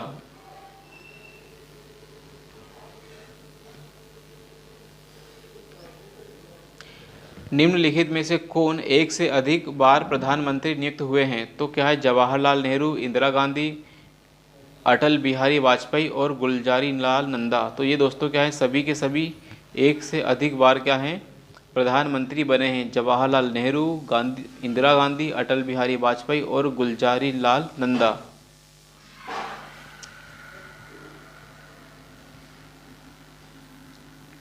निम्नलिखित में से किन्होंने अपने राजनीतिक जीवन में भारत के प्रधानमंत्री का पद एक बार से अधिक के लिए प्रधानमंत्री बने? सीधा सा क्वेश्चन, रिपीटेड क्वेश्चन है दोस्तों। Jawaharlal Nehru yes, Gulzari Lal Nanda yes, Indira Gandhi yes, Atal Bihari Vajpayee yes, Lal Bahadur Shastri नहीं। तो दूसरा गलत। 3, 4 और 5। सो दोस्तों इसके अंदर बताया गया कि 3, 4, 5 मतलब जवाहरलाल नेहरू को भी हटा दिया है। तो इसमें फिर से पढ़ लेते हैं। निम्नलिखित में से किन्होंने अपने राजनीतिक जीवन में भारत के प्रधानमंत्री का पद एक बार से अधिक समयांतर के बाद सुशोभित किया? एक बार से अधिक समयांतर मतलब थर्ड राउंड की भी बात कर रहे हैं क्या? तो दोस्तों ऐसा तो कुछ ही नहीं देखो लग रहा है। तो जवाहरलाल नेहरू प्रधानमंत्री के काल में समय अंतराल नहीं रहा। अच्छा ओके, समझ गया कि समय अंतराल की बात कर रहे हैं, मतलब प्राइम मिनिस्टर बने, फिर गैप हुआ और फिर प्राइम मिनिस्टर बने, तो समय अंतराल नहीं रहा। तो लाल बहादुर शास्त्री तो एक ही बार बने, गुलजारी लाल नंदा, इंदिरा गांधी और अटल बिहारी वाजपेयी। तो दोस्तों हम इंदिरा गांधी के बीच में देखते हैं कि उनके बीच में समय अंतराल रहा था एक बार से अधिक। तो अटल बिहारी वाजपेयी के केस में भी हम देखेंगे कि सरकार बनती है, फिर बीच में गैप, फिर सरकार बनती है। सेम ऐसा ही हम देखेंगे किसके, गुलजारी लाल नंदा, फिर सरकार, फिर गुलजारी लाल नंदा। तो इस तरह के समय अंतराल की बात की गई। तो दोस्तों हमने देखा कि किस तरह से हमें क्वेश्चन में फंसाया गया समय अंतराल की बात करके।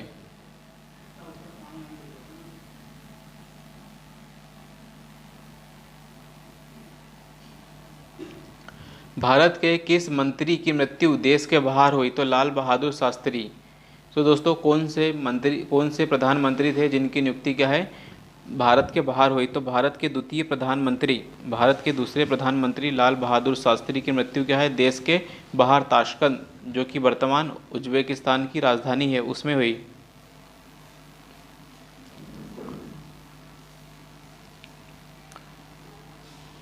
तो दोस्तों ये जोड़ी मिलाने वाला क्वेश्चन है। ये भारत के प्रधानमंत्री हैं और पहले वो मुख्यमंत्री रह चुके हैं, उससे संबंधित है। तो पीवी नरसिम्हा राव क्या है दोस्तों, अविभाजित आंध्र प्रदेश के मुख्यमंत्री रह चुके हैं। मोरारजी देसाई बम्बई प्रांत के। एच डी देवेगौड़ा क्या है, कर्नाटक के मुख्यमंत्री रह चुके हैं। चौधरी चरण सिंह क्या है दोस्तों, अविभाजित उत्तर प्रदेश के रह चुके हैं। और नरेंद्र मोदी क्या है दोस्तों, गुजरात के मुख्यमंत्री रह चुके हैं। सो दोस्तों ये कुछ पर्सनालिटीज़ है और उनके मुख्यमंत्री के क्षेत्रों की बात की गई है। निम्नलिखित में से कौन भारत के प्रधानमंत्री बनने से पूर्व किसी भी राज्य का मुख्यमंत्री नहीं रहा है? तो दोस्तों एच डी देवेगौड़ा पहले मुख्यमंत्री रह चुके हैं, यस। पीवी नरसिम्हा राव भी मुख्यमंत्री रह चुके हैं और मोरारजी देसाई भी मुख्यमंत्री रह चुके हैं। लेकिन चंद्रशेखर क्या है दोस्तों, मुख्यमंत्री नहीं रहे हैं। तो चंद्रशेखर प्रधानमंत्री बनने से पूर्व किसी भी राज्य के मुख्यमंत्री नहीं रह चुके हैं, जबकि एच डी देवेगौड़ा कर्नाटक के, पीवी नरसिम्हा राव आंध्र प्रदेश के, मोरारजी देसाई महाराष्ट्र के मुख्यमंत्री रह चुके हैं और चौधरी चरण सिंह क्या है दोस्तों, उत्तर प्रदेश के मुख्यमंत्री रहे थे। निम्नलिखित में से कौन भारत के प्रधानमंत्री बनने से पूर्व किसी राज्य के मुख्यमंत्री नहीं रहे? तो सेम क्वेश्चन आ गया दोस्तों, रिपीट हो गया है। 1994 IAS में चंद्रशेखर। निम्नलिखित में से कौन अपने प्रधानमंत्रित्व काल में लोकसभा के सदस्य थे? तो इसे कौन से प्रधानमंत्री दोस्तों जो लोकसभा के सदस्य थे? तो चंद्रशेखर क्या है दोस्तों, अपने प्रधानमंत्री के काल में लोक सेवा के सदस्य थे? तो HD देवेगौड़ा, IK गुजराल और डॉक्टर मनमोहन सिंह ये अपने प्रधानमंत्री के काल में क्या हैं, लोक सेवा के नहीं बल्कि राज्यसभा के सदस्य थे। तो HD देवेगौड़ा देखा हमने, IK गुजराल देखा और डॉक्टर मनमोहन सिंह, ये सब क्या है दोस्तों, राज्यसभा के सदस्य थे। चंद्रशेखर क्या है दोस्तों, चंद्रशेखर प्रधानमंत्री बनते हैं तो ये क्या है, लोकसभा के सदस्य थे, बलिया निर्वाचन क्षेत्र से, बलिया से लोकसभा के सदस्य थे। भारत के प्रधानमंत्रियों में से कौन अपने कार्यकाल में संसद में कभी भी उपस्थित नहीं हुआ? तो चौधरी चरण सिंह दोस्तों। तो कुछ इसी तरह के फैक्ट हमें PSC के लिए दोस्तों याद रखने होंगे कि चौधरी चरण सिंह क्या है दोस्तों, प्रधानमंत्री के अपने काल में कभी भी संसद में उपस्थित नहीं हुए, मतलब एक भी दिन संसद के अंदर कदम नहीं रखा। तो चौधरी चरण सिंह 28 जुलाई 1979 से 1979 से 14 जनवरी 1980 तक भारत के प्रधानमंत्री रहे। उनके पूरे कार्यकाल के दौरान लोकसभा की एक भी बैठक हुई नहीं। तो दोस्तों क्या है, उस समय क्या है, लोकसभा की बैठकें नहीं हुई और बैठकें नहीं होने के कारण एक भी दिन में क्या है, संसद के अंदर नहीं गए। लोकसभा की निर्धारित बैठकें से एक दिन पहले से ही कांग्रेस के द्वारा समर्थन वापसी के कारण चौधरी चरण सिंह ने प्रधानमंत्री पद से इस्तीफा देना पड़ा। तो दोस्तों बैठक के एक दिन पहले ही चौधरी चरण सिंह को इस्तीफा देना पड़ा। निम्नलिखित में से कौन भारत के संघीय वित्त मंत्री रहे हैं? तो वित्त मंत्री कौन कौन रहे हैं? तो BP Singh, R Venkataraman, IV Chauhan और प्रणब मुखर्जी। सो दोस्तों इसमें पूछा गया है कि जो संघीय वित्त मंत्री भी रहे हैं तो VP Singh, S Venkataraman, YV Chauhan और प्रणब मुखर्जी, तो ये सब क्या है दोस्तों, संघ मंत्री रह चुके हैं।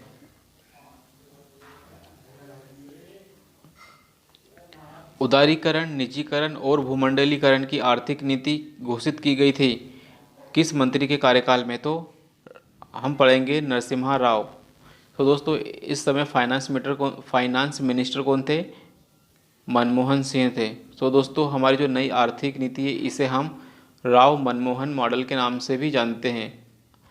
तो नई आर्थिक नीति राव मनमोहन मॉडल के नाम से भी हम जानते हैं। तो नरसिम्हा राव प्राइम मिनिस्टर थे, मनमोहन सिंह क्या थे, फाइनेंस मिनिस्टर थे।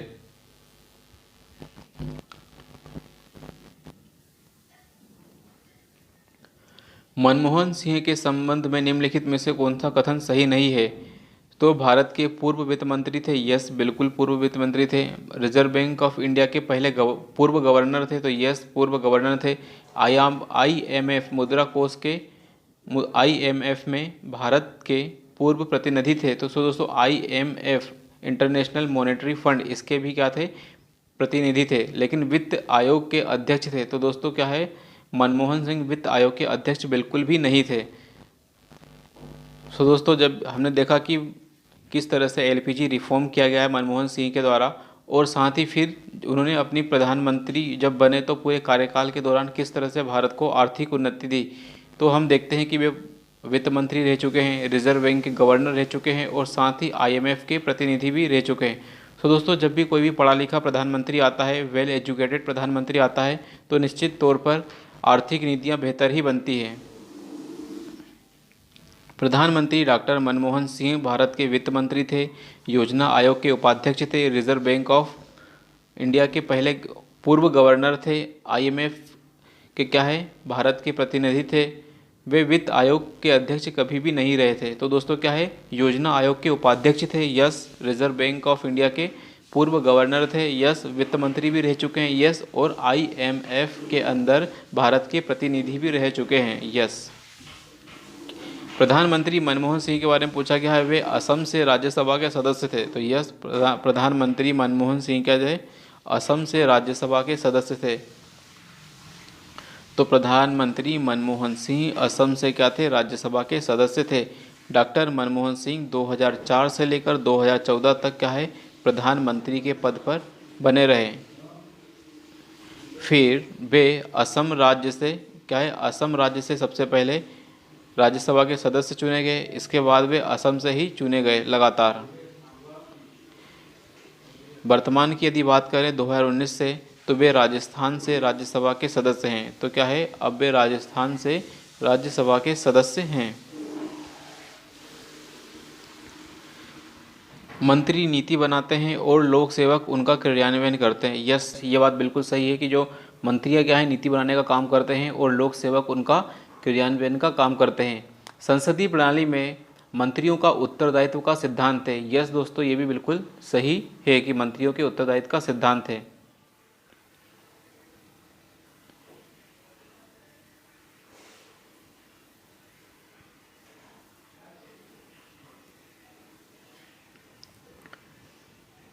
तो दोस्तों कथन और कारण दोनों सही हैं, लेकिन पहला उसका स्पष्टीकरण नहीं करता है। दोनों कथन क्या है दोस्तों, बिल्कुल सही है। मंत्रियों के उत्तरदायित्व के कारण अधिकारी क्या है, अनामिता के सिद्धांत से संरक्षित रहते हैं और अधिकारियों के द्वारा किए गए कार्य क्या है, उनकी जिम्मेदारी अंतिम रूप से मंत्रियों की होती है। लेकिन स्पष्टीकरण सही नहीं है। किसी व्यक्ति को उप प्रधानमंत्री कहना केवल राजनीतिक निर्णय है। क्या है दोस्तों, किसी व्यक्ति को उप प्रधानमंत्री कहना केवल राजनीतिक निर्णय है, वह उसे प्रधानमंत्री का कोई अधिकार प्राप्त नहीं होता। तो दोनों ही दोस्तों क्या है, सही है, लेकिन व्याख्या सही नहीं करता। भारतीय संविधान के किसी भी अनुच्छेद में उप प्रधानमंत्री का पद एवं उसके उत्तरदायित्वों का उल्लेख नहीं है। भारतीय प्रधानमंत्री के परामर्श के अनुसार राष्ट्रपति मंत्रिमंडल के किसी सदस्य को उप प्रधानमंत्री नियुक्त कर सकता है। उप प्रधानमंत्री के उत्तरदायित्वों का निर्धारण प्रधानमंत्री का विशेष अधिकार है। तो दोस्तों भारतीय संविधान के अंदर क्या है, उप प्रधानमंत्री का किसी भी प्रकार का उल्लेख नहीं है, लेकिन यह भारतीय प्रधानमंत्री का क्या है, विशेष अधिकार है कि वह राष्ट्रपति के परामर्श से क्या है, राष्ट्रपति के परामर्श से मंत्रिमंडल के किसी सदस्य को उप प्रधानमंत्री घोषित कर सकता है। उप प्रधानमंत्री का पद का जो सृजन है संविधान के प्रावधानों से हटकर हुआ है। तो यस, ये बिल्कुल सही है कि हमारा जो उप प्रधानमंत्री है उसका सृजन है संविधान के प्रावधानों से हटकर हुआ है। मतलब संविधान के अंदर कोई व्यवस्था नहीं है उप प्रधानमंत्री को लेकर। भारतीय संघ की कार्यपालिका शक्ति निहित होती है। भारतीय संघ की कार्यपालिका शक्ति प्रधानमंत्री में निहित होती है। तो दोस्तों हमने पहले पढ़ चुका है कि संघ की कार्यपालिकी शक्ति जो है राष्ट्रपति में निहित होती है। प्रधानमंत्री सिविल सेवा बोर्ड का अध्यक्ष होता है। गलत है दोस्तों, हमने पीछे पढ़ चुके हैं कि जो सिविल सर्विसेज बोर्ड का अध्यक्ष होगा वह कैबिनेट सचिव होगा। अनुच्छेद 53(1) के अनुसार संघ की समस्त कार्यपालिकी शक्ति क्या है, राष्ट्रपति में निहित होगी। तो आर्टिकल 53(1) क्या बोलता है कि समस्त कार्यपालिकी शक्ति क्या है, राष्ट्रपति में निहित होगी और वह अपने अधीनस्थ अधिकारियों के द्वारा शासन करेगा।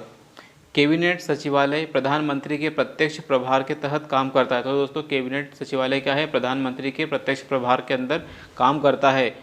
और जो कैबिनेट सचिवालय का प्रमुख है, प्रशासनिक प्रमुख एक कैबिनेट सचिव होता है। तो जो कैबिनेट सचिव है दोस्तों वही कैबिनेट सचिवालय का क्या है, प्रमुख है। और वही व्यक्ति क्या है, सिविल सर्विसेज बोर्ड का एक्स ऑफिशियो चेयरमैन भी होता है, पदेन अध्यक्ष भी होता है। तो हम बात करेंगे कैबिनेट सचिव की। कैबिनेट सचिव क्या है, सिविल सर्विसेज बोर्ड का अध्यक्ष भी होता है। केंद्रीय सरकार के संदर्भ में विचार करना है। भारत के संविधान में उपबंध है कि समस्त कैबिनेट मंत्री अनिवार्य रूप से केवल लोकसभा के ही आसीन होना चाहिए। तो दोस्तों इसमें बात की गई है कि अनिवार्य रूप से, तो ये एक एक्सट्रीम वर्ड दे दिया गया है और उसे केवल और केवल लोकसभा से ही होना चाहिए। तो केवल भी दो एक्सट्रीम वर्ड हो गया। तो इस स्टेटमेंट में दो एक्सट्रीम वर्ड हमारे पास आ गए। दूसरा है कैबिनेट सचिवालय संसदीय कार्य मंत्रालय के अधीन काम करता है। गलत दोस्तों, अभी हमने पढ़ा कि हमारा जो कैबिनेट सचिवालय है कैबिनेट सचिव के अंडर में काम करता है और ये भी आईएएस में पूछा गया था। दोस्तों एक ही टॉपिक से दो बार घुमा के क्वेश्चन पूछ लिए हैं। संविधान के अनुच्छेद 75(3) में कहा गया है कि आर्टिकल 75 सब क्लॉज 3 में कहा गया है कि मंत्रिपरिषद लोकसभा के प्रति सामूहिक रूप से उत्तरदायी होगी। मंत्रीगण क्या है दोस्तों, संसद के किसी भी सदन के सदस्य हो सकते हैं। तो कोई भी मिनिस्टर किसी भी सदन का हिस्सा हो सकते हैं, चाहे वो लोकसभा का हो सकता है और चाहे तो वह राज्यसभा का भी हो सकता है। आर्टिकल 75 सब क्लॉज 5 में कहा गया है कि इनकी नियुक्ति जो है, कोई भी मंत्री की नियुक्ति किसी भी सदन का यदि सदस्य नहीं है तो भी हो सकती है, लेकिन उसे 6 महीने के अंदर किसी न किसी सदन का सदस्य होना अनिवार्य है। तो दोस्तों, हमने देखा कि मंत्री परिषद में यदि कोई व्यक्ति मंत्री है तो इसे ज़रूरी नहीं है कि वह लोकसभा का होगा या राज्यसभा का, लेकिन 6 महीने के अंदर उसे किसी न किसी सदन का सदस्य बनना ही पड़ेगा और यह एक अनिवार्य शर्त है आर्टिकल 75 सब क्लॉज 5 के अनुसार। केंद्रीय कैबिनेट सचिवालय सीधे तौर पर प्रधानमंत्री के अधीन होता है। तो दोस्तों, जो हमारा कैबिनेट सचिवालय है प्रधानमंत्री के अंडर होता है। इसका प्रशासनिक प्रमुख एडमिनिस्ट्रेटिव हेड कैबिनेट सचिव होता है। तो हमारा जो कैबिनेट सचिवालय है उसका प्रशासनिक प्रमुख कौन है? एक कैबिनेट सचिव होता है। और ये कैबिनेट सचिव ही क्या है दोस्तों? सिविल सर्विसेज बोर्ड का पदेन अध्यक्ष भी होता है। कैबिनेट समितियों के संबंध में विचार करना है और उसका आंसर देना है। तो कैबिनेट समिति, संविधान में कैबिनेट समितियों का उल्लेख नहीं है। तो यस, ये बात बिल्कुल सही है दोस्तों कि संविधान के अंदर हमें कैबिनेट समितियों का उल्लेख नहीं देखने को मिलता है। तो संविधान में कैबिनेट समितियों का उल्लेख नहीं है। संविधान में कैबिनेट समितियों का उल्लेख नहीं है। कैबिनेट समितियां प्रधानमंत्री के द्वारा समय की जरूरत एवं परिस्थिति की आवश्यकता के अनुसार उसको ध्यान में रखते हुए गठित की जाती है। तो यस, ये बिल्कुल सही है दोस्तों कि जितनी भी कैबिनेट की हमारी समितियां हैं प्रधानमंत्री समय और परिस्थिति के अनुसार ही गठित करते हैं, क्योंकि ये कैबिनेट समितियां कैबिनेट सचिवालय में बनती हैं और कैबिनेट सचिवालय क्या है दोस्तों? सीधे प्रधानमंत्री के अंडर काम करता है और कैबिनेट सचिवालय का प्रमुख जो व्यक्ति होता है उसे हम कैबिनेट सचिव कहते हैं, जो कि सिविल सर्विसेज बोर्ड का एक्स ऑफिशियो चेयरमैन भी होता है। तीसरा कथन है दोस्तों कि यदि प्रधानमंत्री समिति के सदस्य हो तो यह आवश्यक है नहीं कि वे समिति के अध्यक्ष होंगे।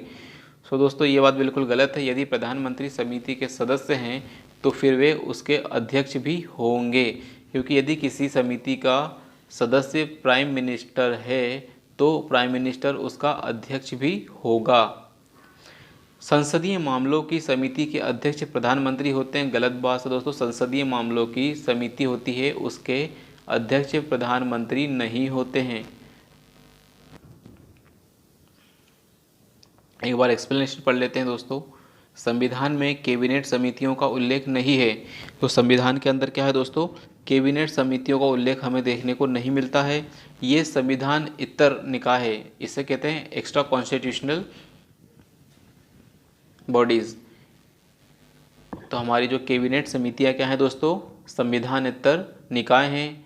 कार्य संचालन नियमों के तहत इनका गठन प्रधानमंत्री के द्वारा समय की ज़रूरत और परिस्थितियों के अनुसार किया जाता है। सो दोस्तों, संसद को चलाने के लिए कार्य संचालन नियमों की व्यवस्था की गई है और इन कार्य संचालन नियमों के अनुसार ही हम क्या करते हैं? इन समितियों का गठन करते हैं समय और परिस्थितियों को देखकर। कैबिनेट समिति का सदस्य प्रधानमंत्री के होने पर उसकी अध्यक्षता क्या है दोस्तों? प्रधानमंत्री के द्वारा ही की जाएगी। सो कैबिनेट समिति है और उस कैबिनेट समिति का कोई सदस्य है प्रधानमंत्री, तो वह क्या है? अध्यक्षता भी प्रधानमंत्री ही करेगा। तो कैबिनेट समिति का सदस्य क्या है दोस्तों? प्रधानमंत्री होने की स्थिति में उसकी अध्यक्षता भी प्रधानमंत्री के द्वारा ही की जाएगी।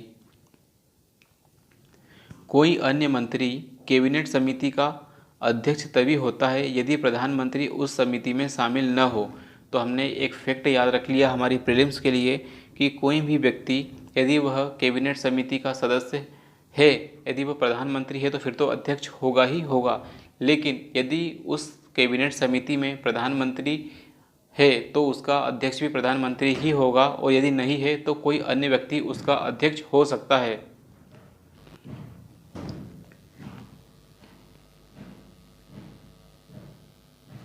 संसदीय मामलों की कैबिनेट समिति प्रधानमंत्री के सदस्य नहीं होते हैं। तो दोस्तों जो भी संसदीय मामलों की कैबिनेट समिति होती है उसके सदस्य प्रधानमंत्री क्या हैं, उसके सदस्य नहीं होते हैं। इसकी अध्यक्षता वर्तमान में रक्षा मंत्री के द्वारा की जाती है।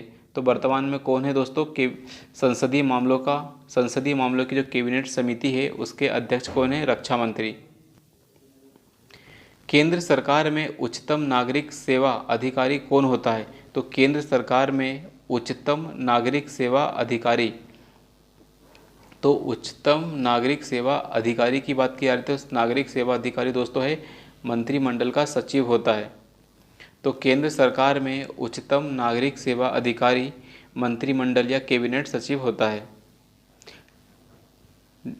संविधान संशोधनों में से कौन सा एक यह बताता है कि मंत्रिमंडल में कुल मंत्रियों की संख्या प्रधानमंत्री को सम्मिलित करते हुए कितनी होगी?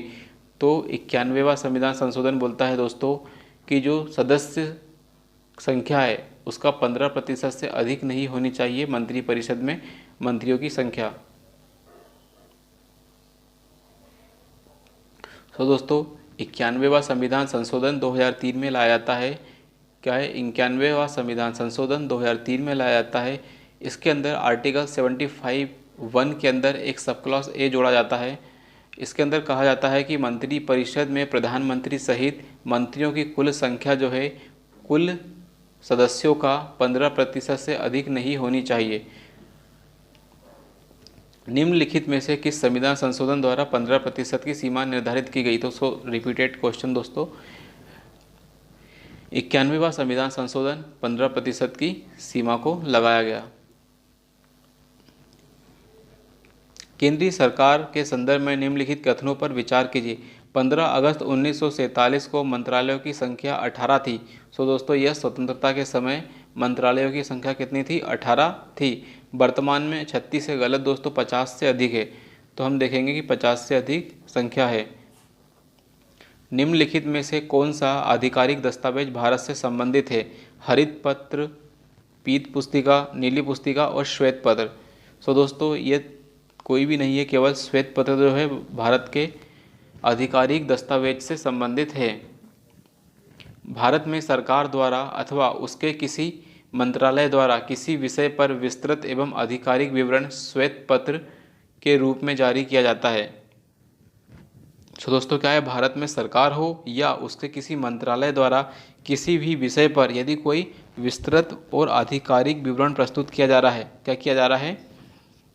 विस्तृत और आधिकारिक विवरण प्रस्तुत किया जा रहा है तो उसे हम व्हाइट पेपर के रूप में जानते हैं। संघीय मंत्रिमंडल का पुनर्गठन किसकी रिपोर्ट पर आधारित होता है? तो जो भी संघीय मंत्रिमंडल है दोस्तों, संघीय मंत्रिमंडल का जो पुनर्गठन किसकी रिपोर्ट पर आधारित किया गया था? तो गोपाल स्वामी अयंगर की रिपोर्ट के आधार पर दोस्तों संघीय मंत्रिमंडल का पुनर्गठन किया गया था। एन गोपाल स्वामी अयंगर ने वर्ष 1949 में अपनी रिपोर्ट प्रस्तुत की। इसे हम रीऑर्गेनाइजेशन ऑफ गवर्नमेंट मशीनरी के नाम से जानते हैं।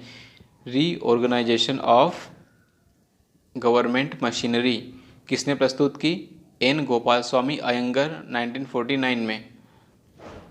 इसमें bureau of natural resources and agriculture, bureau of industry and commerce, bureau of transport and communication, bureau of labour and social services, इन सभी के रूप में आर्थिक और सामाजिक सेवाओं के लिए उत्तरदायी मंत्रालयों की नए समूह की स्थापना की जानी चाहिए। तो दोस्तों इतने सारे जो सब्जेक्ट हैं इन सभी के लिए ब्यूरो और इनके मंत्रालयों की स्थापना करने की बात की गई थी इस रिपोर्ट में।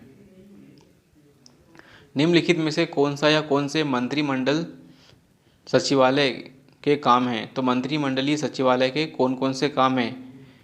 मंत्रिमंडल की बैठकों के लिए कार्यसूची तैयार करना, यस। मंत्रिमंडल समितियों के लिए सचिवालय सहायता देना, यस। मंत्रालयों को वित्तीय संसाधनों का आवंटन करना। सो दोस्तों ये तीसरा गलत होगा, क्योंकि किसी भी मंत्रालय को वित्तीय संसाधन आवंटन करना मंत्रिमंडल सचिवालय का काम नहीं है। तो पहला और दूसरा सही है। तो दोस्तों ये क्वेश्चन बहुत शानदार क्वेश्चन है। ये स्टेट पीएससी और यूपीएससी में भी आ सकता है, रिपीट हो सकता है। तो इसकी एक्सप्लेनेशन पढ़ लेते हैं। भारत सरकार कार्य आवंटन नियम 1961 क्या है दोस्तों? भारत सरकार का कार्य आवंटन नियम 1961 में मंत्रिमंडल सचिवालय को नियमों की प्रथम अनुसूची में स्थान दिया गया है। अब ये मंत्रिमंडल सचिवालय क्या है दोस्तों? उसको कुछ विषय क्या है आवंटित किए गए हैं, जैसे मंत्रिमंडल तथा मंत्रिमंडलीय समितियों को सचिवालय सहायता देना, मंत्रिमंडल को भी और मंत्रिमंडल की जितनी भी समितियां हैं उनको सचिवालय सहायता देना और कार्य के नियम बनाना। मंत्रिमंडल सचिवालय द्वारा मंत्रिमंडल और मंत्रिमंडलीय समितियों को निम्न प्रकार की सहायता उपलब्ध कराई जाती है, जैसे प्रधानमंत्री के आदेशों पर मंत्रिमंडलों की बैठकों को आयोजित करना। तो प्रधानमंत्री के आदेश पर मंत्रिमंडल की जो बैठकें हैं उनका आयोजन कराना। जो भी मंत्रिमंडल है उनकी बैठकों के लिए कार्यसूची मतलब एजेंडा तैयार करना और उसे वितरित करना। कार्यसूची से संबंधित दस्तावेजों का वितरण करना, जितने भी कार्यसूची हैं उसके दस्तावेज दिए हैं तो उनके सभी दस्तावेजों को वितरित करना। किए गए विचार विमर्श का रिकॉर्ड तैयार करना, जिस टॉपिक पर विचार विमर्श किया गया है दोस्तों उसका रिकॉर्ड रखना। प्रधानमंत्री की अनुमति प्राप्त होने के बाद रिकॉर्ड का भी वितरण करना। मंत्रिमंडल द्वारा लिए गए निर्णयों का क्रियान्वयन की निगरानी करना, यदि मंत्रिमंडल ने किसी प्रकार के निर्णय ले लिए हैं और निर्णयों का जो क्रियान्वयन किया जा रहा है तो उसकी निगरानी करना सचिवालय का काम है।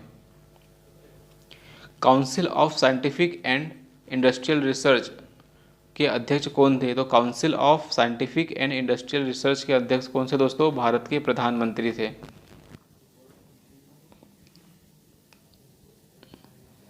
वैज्ञानिक एवं औद्योगिक अनुसंधान परिषद council of scientific and industrial research CSIR के नाम से जिसे हम जानते हैं, council of scientific and industrial research के पदेन अध्यक्ष क्या हैं? भारत के प्रधानमंत्री होते हैं, जबकि केंद्रीय विज्ञान एवं प्रौद्योगिकी के मंत्री इसके पदेन उपाध्यक्ष होते हैं।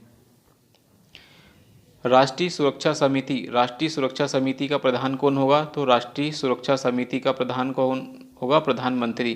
तो दोस्तों अधिकतर लोग सुरक्षा समिति समझकर रक्षा मंत्रालय या गृह मंत्रालय से के संबंधित मंत्री को ध्यान में रख के आंसर गलत कर देंगे। तो राष्ट्रीय सुरक्षा समिति के जो प्रधान होंगे उसके अध्यक्ष होंगे प्रधानमंत्री ही होंगे। स्वतंत्र भारत में प्रथम बार संसदीय सचिव का पद किस वर्ष सृजित किया गया? सो ये डेट क्या है दोस्तों? स्टेट PSC जितनी भी होती हैं वे हमेशा डेट को ज़्यादा फोकस करती हैं ताकि रट्टेबाज लोगों का एग्ज़ाम निकले। तो भारत में सबसे पहली बार संसदीय सचिव का पद का सृजन किया गया 1951 में। तो 1951 में क्या है? संसदीय सचिव का पद बनाया गया। तो स्वतंत्र भारत में सर्वप्रथम संसदीय सचिव का पद बनाया गया 1951 में, इसका सृजन किया गया। संसदीय सचिव एक उच्च रैंकिंग सरकारी अधिकारी है। क्या है दोस्तों? एक उच्च रैंकिंग वाला सरकारी पद है। संसदीय सचिवों की नियुक्ति क्या है? भारत के प्रधानमंत्री करते हैं। संसदीय सचिव का प्रमुख कार्य कैबिनेट मंत्रियों एवं प्रधानमंत्रियों की सहायता करना है। तो कैबिनेट सचिव का काम क्या है दोस्तों? कैबिनेट मंत्री और प्रधानमंत्री की सहायता करना है।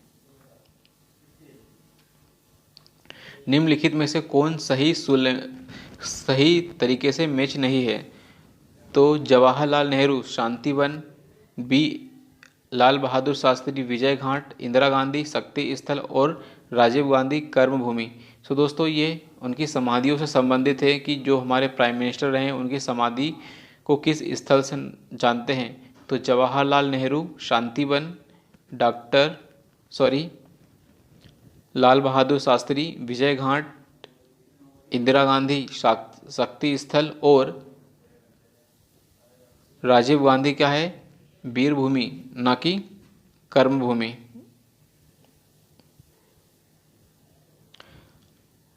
कर्मभूमि दोस्तों क्या है? पूर्व राष्ट्रपति शंकर दयाल शर्मा से संबंधित है। तो कर्मभूमि शंकर दयाल शर्मा और वीर भूमि राजीव गांधी से संबंधित है। जय जवान जय किसान का नारा किसने दिया? सो दोस्तों, जय जवान जय किसान का नारा लाल बहादुर शास्त्री ने दिया, जो कि भारत पाकिस्तान युद्ध 1965 के समय दिया गया था। सो दोस्तों, इस टॉपिक से हमने कितने लगभग 76